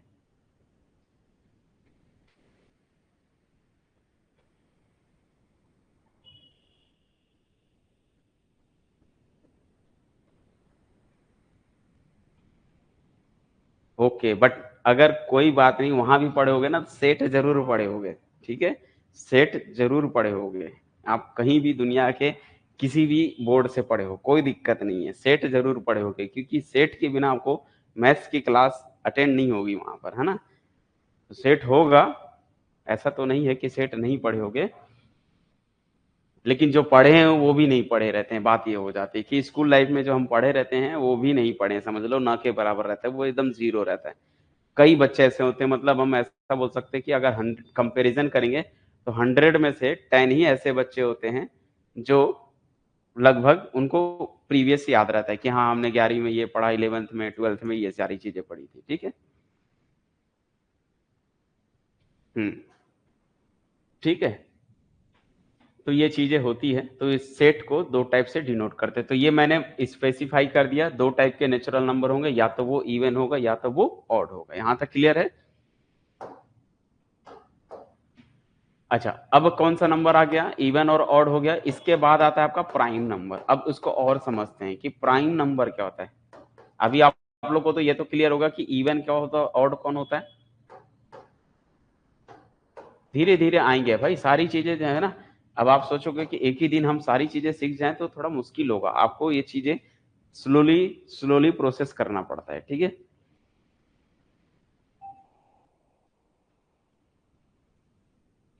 ओके, ठीक।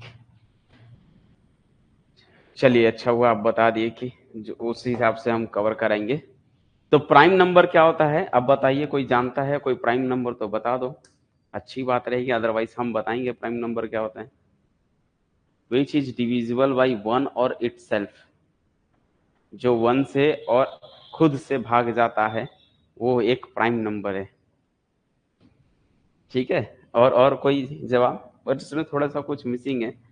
ठीक है, कोई बात नहीं, ये भी चल जाएगा, काम चलाओ, है ना। अब आप बोलोगे कि अरे यार ये क्या बात हो गई, काम चलाओ क्यों बोल रहे। तो कुछ हद तक सही, जैसे मैं बताया था ना, अपन डेफिनेशन नेचुरल नंबर क्या बोलते हैं, वन टू इन्फिनिटी बोल देते हैं, बट उसमें कुछ मिसिंग है। क्या मिसिंग था कि वन टू इन्फिनिटी में पॉइंट भी आ जाता है, तो क्या वर्ड उसमें ऐड करना था? All natural, all counting, all counting बोल देते तो वो सही डेफिनेशन बन जाती है।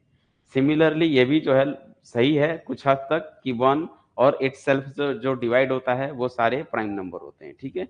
तो बट इसमें कुछ और मिसिंग है, थोड़ा सा एक वर्ड थोड़ा सा मिसिंग है, वो डाल दोगे तो कहानी समझ में आ जाएगी।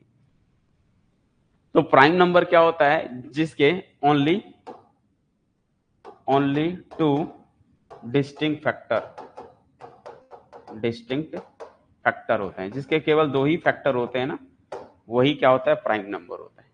जिसके केवल दो ही डिस्टिंक्ट फैक्टर, डिस्टिंक्ट मींस अलग अलग, केवल दो ही डिस्टिंक्ट फैक्टर होते हैं। और वो कौन, ये दो बोल रहा हूं तो वो कौन कौन से हैं?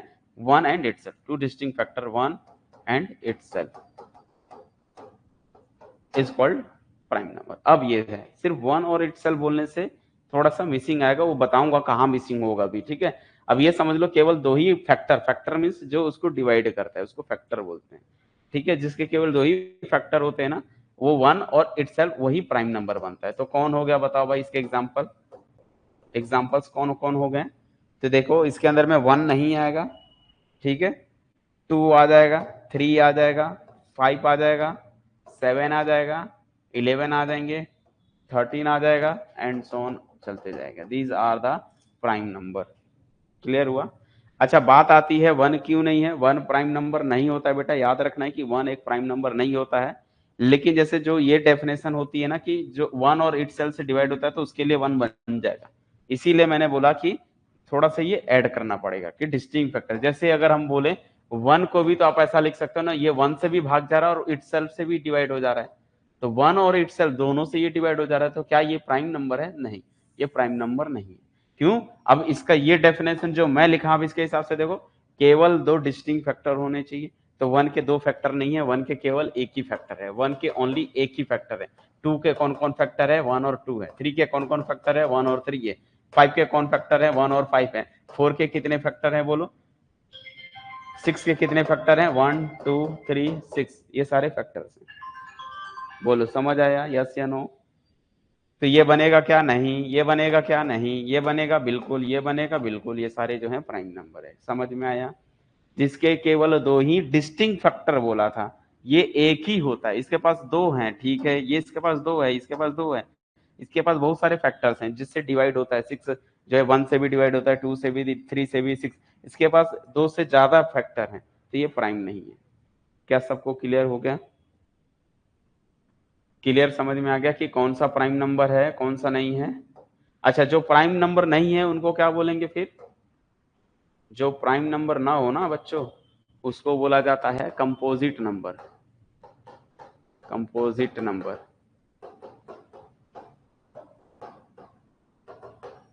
ठीक है ना। उसको क्या बोलते हैं हम लोग? Composite number. अच्छा, कई बच्चों का सवाल आता है कि सर निगेटिव वाले भी होते हैं क्या? जैसे अगर मैं निगेटिव टू लिख दूं तो वो प्राइम नंबर है क्या? तो निगेटिव वाले को प्राइम नंबर में नहीं गया है। हम जो है कहाँ सिर्फ पॉजिटिव नेचुरल, इसीलिए मैंने बोला ना नेचुरल नंबर के लिए ही ये सारे टाइप चल रहे हैं, है ना। तो नेचुरल नंबर जो प्राइम नंबर होते हैं वो पॉजिटिव ही होना चाहिए, निगेटिव नहीं होता है, ठीक है। इवन नंबर भी इधर ही हम लेते हैं। तो प्राइम नंबर समझ में आ गया। अब बात होती है कंपोजिट नंबर। कंपोजिट का नंबर बोलता है हैज, कंपोजिट नंबर के पास क्या होना चाहिए, more than two factor, more than two factor, two distinct factor. जिसके पास दो से ज्यादा डिस्टिंक्ट फैक्टर होते हैं ना, वो बन जाता है आपका कंपोजिट नंबर।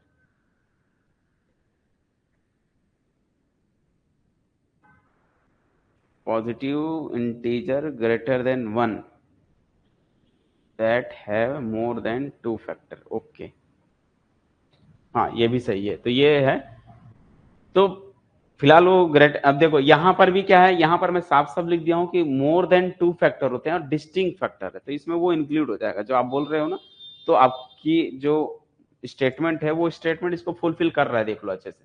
यहां पर मैंने साफ साफ लिख दिया कि more than two factor, more than two distinct factor. More than का मतलब ठीक है, तो समझ में आ रहा है दो से ज्यादा होना है, तो एक के तो एक ही है ना, तो ये तो इसमें नहीं आएगा, क्योंकि मैंने बोला दो से ज्यादा फैक्टर होने चाहिए। वन को वन वन वन थोड़ी लिखोगे, तो वन को तो एक ही लिखोगे, एक ही है, तो ये नहीं आएगा। लेकिन अगर मैं सिक्स की बात करूं तो 1 2 3 6 ऐसे, ये सभी जो है इसके डिवाइजर हैं या फैक्टर बोल सकते हो, ठीक है। तो हम बोल सकते हैं ऐसे नंबर, तो इसमें भी कौन आएगा, वन नहीं आने वाला है, तो वन एक। जैसे अब इसके अंदर में कौन कौन से आएंगे कंपोजिट के अंदर में, तो कंपोजिट के अंदर में आ जाएगा आपका 4, ठीक है, 6, 4 6 8 9 10, फिर 12, लाइक एंड सो ऑन चलते जाएगा। इस टाइप के जो नंबर हैं वो सभी जो हैं क्या बन जाएंगे, आपके कंपोजिट नंबर बन जाएगा। तो वन एक ऐसा नंबर है जो ना तो प्राइम निकला ना ही कंपोजिट हुआ, ठीक है। तो ये स्पेशल बातें हो गई कि वन क्या है, neither neither composite nor prime, या नाइदर प्राइम नॉर कंपोजिट। क्या सबको क्लियर हुआ कि वन एक ऐसा नंबर है जो ना तो प्राइम है और ना ही कंपोजिट नंबर होता है।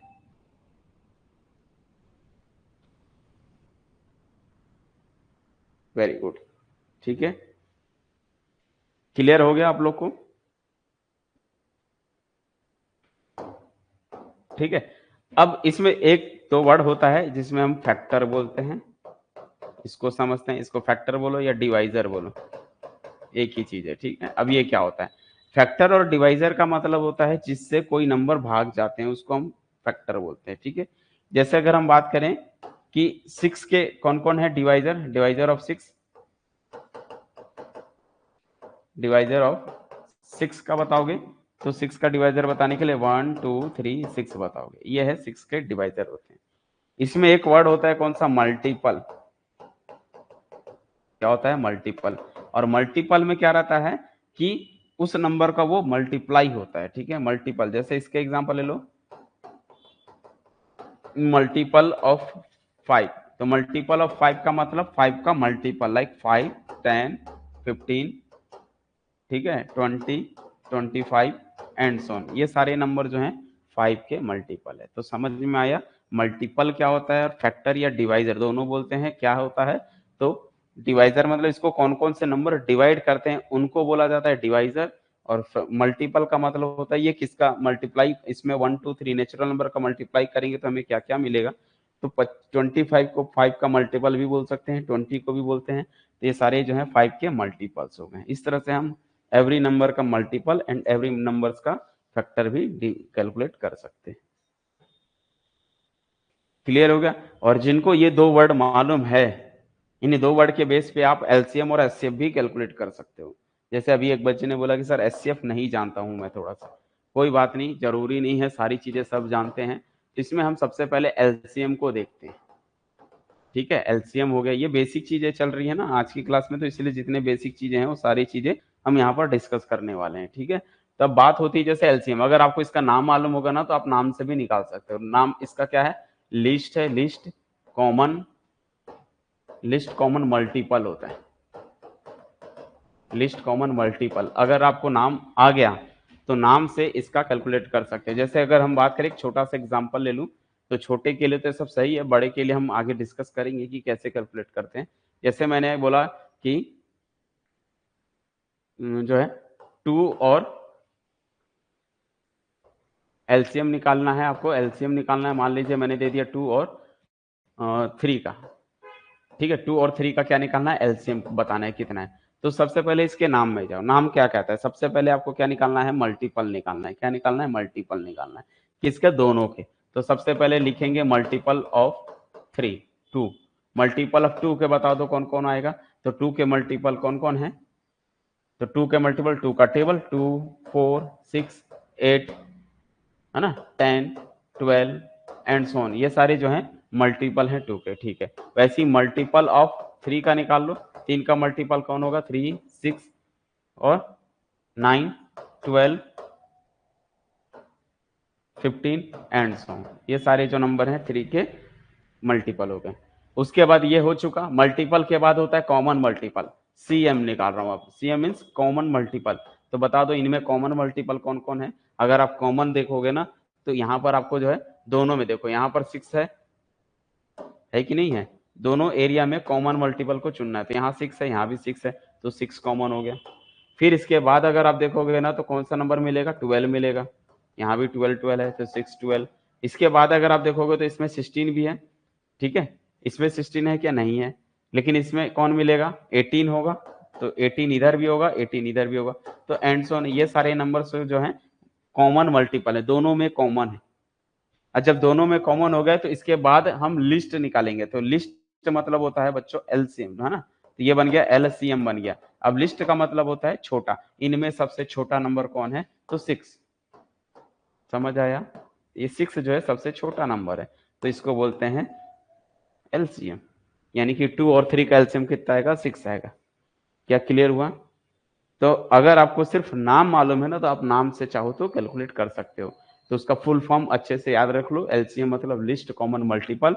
तो सबसे पहले मल्टीपल निकाल लो, फिर सब में कॉमन देख लो, फिर उनमें सबसे लिस्ट नंबर देख लो। लिस्ट मीन सबसे छोटा नंबर, और सबसे छोटा नंबर कौन है, तो 6 है। यानी कि पूरे कॉमन मल्टीपल में जो सबसे छोटा स्टार्टिंग नंबर होता है, वही होता है आपका एलसीएम, ठीक है। बाकी जो आप लोग को जब बड़े नंबर आते हैं, जैसे अगर मैंने बोला कि इसी क्वेश्चन को अगर हम बड़े लेवल में जाएं, एलसीएम निकाले, जैसे मान लीजिए मैंने दे दिया 45 और 32 का एलसीएम निकालो। तो इस केस में इसके मल्टीपल अब हमें हार्ड पड़ेगा, मल्टीपल कैलकुलेट करना अब हमारे लिए हार्ड हो जाएगा। तो ऐसे क्वेश्चन के लिए आपको सिखाया गया होगा कि आपको ऐसे 45 का निकाल लीजिए और इसके 32 के निकाल लीजिए। तो ये दोनों का क्या निकालना पड़ता है, फैक्टर निकालना पड़ता है, और उसमें फिर कॉमन देखना पड़ता है, ठीक है। जैसे इसको देखेंगे तो 3 से जाएगा 15 टाइम में, उसके बाद ये 3 से जाएगा 5 टाइम में, और ये जो है आपका 1 टाइम जाएगा, ठीक है। इसमें अगर हम बात करेंगे तो क्या होगा, 32 का 2 से जाएगा 8 टाइम, 4 टाइम, 2 टाइम। ये हम एचसीएफ निकाल रहे हैं ना, सॉरी हमको एलसीएम निकालना है ना, ये मैं एचसीएफ निकाल दे रहा हूँ। एलसीएम निकालना रहता है तो एक साथ निकालना पड़ता है, ये मैं एचसीएफ कैलकुलेट कर दे रहा हूँ। एलसीएम निकालना रहता है तो क्या करते हैं, एक साथ निकालना पड़ता है ना, ये शॉर्टकट रहता है।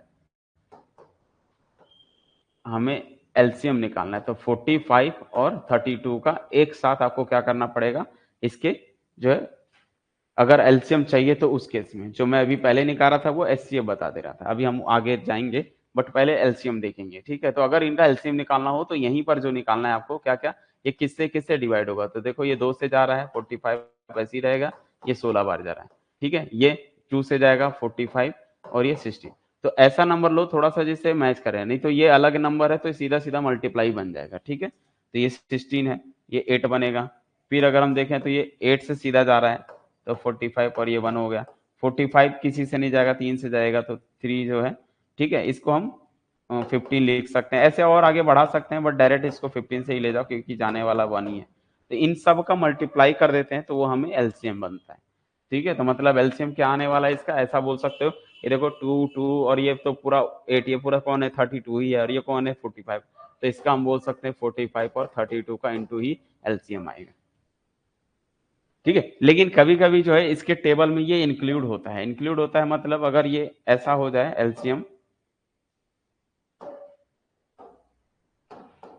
जैसे ये था फर्स्ट, इसी में अगर हम सेकंड की बात करें, एलसीएम निकाल लेते हैं। जैसे मान लो मैंने यहाँ दे दिया 30 जो है जैसे 34 और 32 दे दिया, ये दे दिया 34 और 32 दे देता हूँ।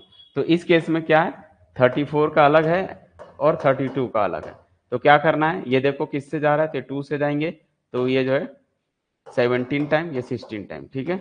अब ये 17 से ही जाएगा और किसी से नहीं जाएगा, और ये 16, और ये 16 सिर्फ 16 से ही जाएगा। तो आप डायरेक्ट इसको 1 और 1 लिख सकते हो, और किसी से नहीं जाने वाला, ठीक है। अब इसको आप बोलोगे सर 2 से भी जाएगा, 4 से भी, तो वही आएगा घूम फिर के। अगर आप इसको 2 से ले जाते तो 8 बार में जाएगा, फिर इसको 2 से लेके जाओगे, ये छोटी क्लास में सिखाया जाता है ऐसा, तो ये करते जाओ, है ना। इसका प्राइम फैक्टर निकालते हैं ऐसा, तो फिर आपस में इनका मल्टीप्लाई कर दिया जाता है। तो ये जो है क्या आएगा, तो 17 इंटू बाकी ये कितना आएगा, तो 2 करे हुए तो 32 आएगा, 1 2 3 4 5, तो 17 इंटू जो है 32, यही जो है क्या आएंगे, इनका एलसीएम आ जाएगा। जो भी आपका आंसर आएगा यहाँ पर लिख लो, ये एलसीएम आ जाएगा। क्लियर हुआ। तो एलसीएम में ऐसा कैलकुलेट किया जाता है। लेकिन अगर यही चीज अगर आपको एचसीएफ बोल दे कैलकुलेट करना हो, HCF, अब इसका फुल फॉर्म क्या होता है, हाईएस्ट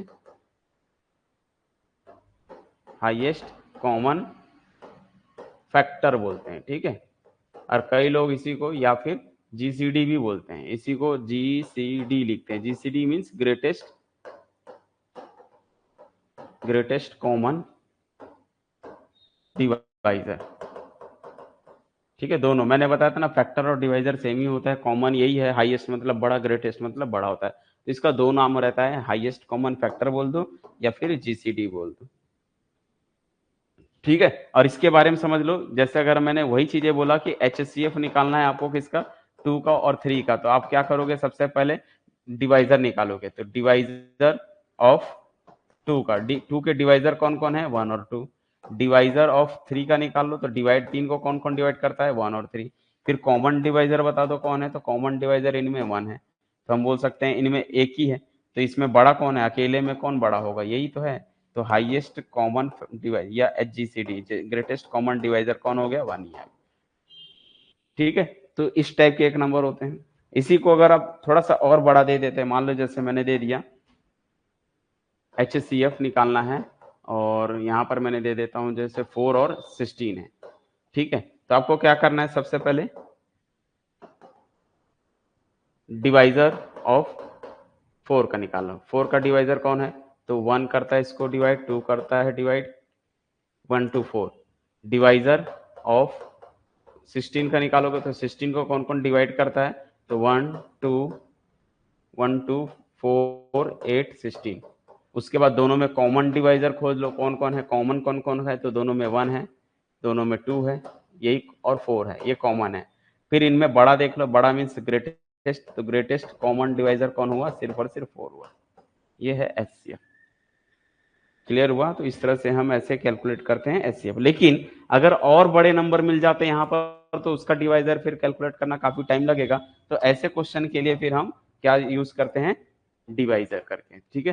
तो जैसे GCD निकालना हो, अगर मैंने दे दिया बड़े नंबर, लाइक मैंने दे दिया 102 और 98, अगर मैंने ऐसे बड़े नंबर दे दिए और आपसे बोलूं कि इसका क्या निकालो, HCF निकालो या GCD निकालो, तो इस केस में इसको अलग अलग डिवाइड कर लो, 102 का अलग और 98 का अलग, ठीक है। तो 102 को इसका प्राइम फैक्टर निकालते हैं, किससे किससे डिवाइड हो रहा है, तो 2 5 और 1, ऐसा 51। फिर ये जो है किससे जाएगा बोलो, अब ये और किसी से जा रहा है क्या, बताओ, ठीक है। तो ये डायरेक्ट 51 से जाएगा। यहां पर अगर हम बात करें तो ये 2 से जाएगा, क्या आएगा,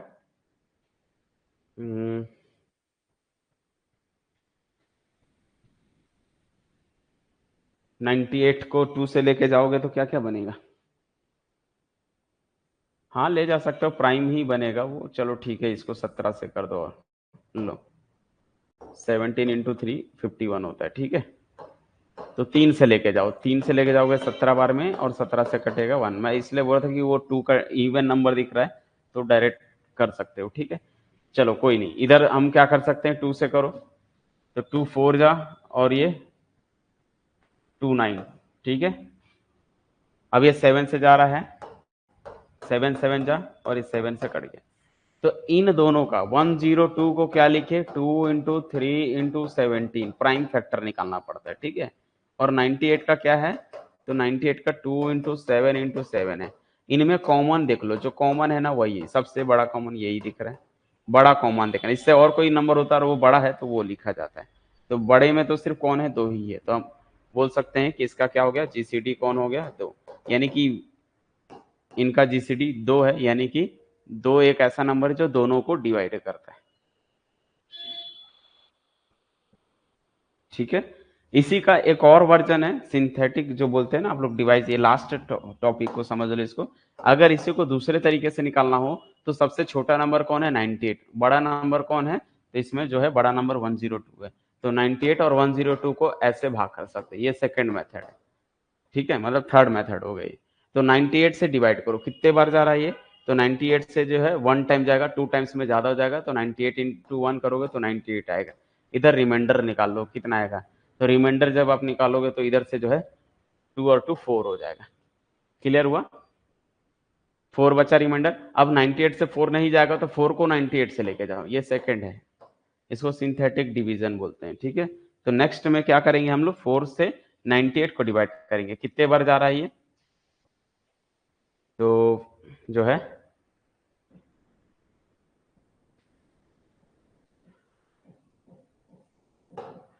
पहले सिंगल ही कर सकते हो, तो 4 1 जा 4, 4 2 जा 8, ठीक है, और 4 2 जा 8, ये बचा 1 और ये 8, 4 3 जा 12 और 4 जा 16, कितना बचा 2, ठीक है। अब क्या होगा, अब 4 से 2 नहीं जाएगा तो 2 से 4 को डिवाइड करोगे, तो 2 2 जा 4, ऐसा रिमाइंडर 0। तो जिस टाइम पे रिमाइंडर 0 आया तो लास्ट आपने किससे डिवाइड किया, जिससे रिमाइंडर 0 आया, ठीक है। मैंने क्या बताया, एक ये तरीका हुआ। उसके बाद हम क्या बोलते हैं कि लास्ट वाला डिवाइजर बताओ जिससे रिमाइंडर 0 हुआ, तो लास्ट वाला हमने 2 से डिवाइड किया था, तो इसका जीसीडी बन गया 2, समझ आया।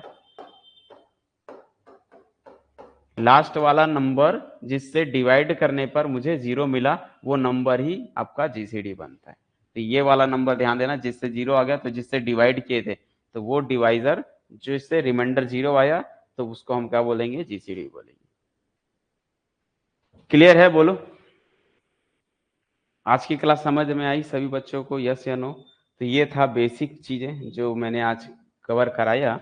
इसके बाद हम लोग जो है नेक्स्ट क्लास में और आगे देखेंगे, डिस्कस करेंगे कि, है ना, छोटी छोटी जो जो बेसिक चीजें हैं, आप लोग को अगर नहीं समझ में आता है तो आप मुझे पहले बता दो कि सर मुझे ये नहीं आता, मुझे ये नहीं आता है, तो हम उसको पहले डिस्कस कर लेंगे, ठीक है।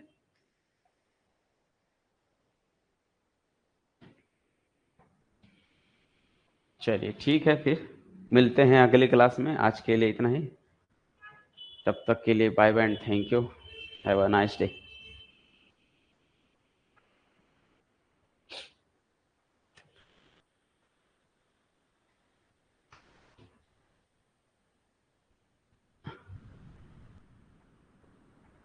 मैथ्स का कितना क्लास हो गया, मैथ्स के अराउंड 60 के आसपास क्लास हो चुकी है, ठीक है।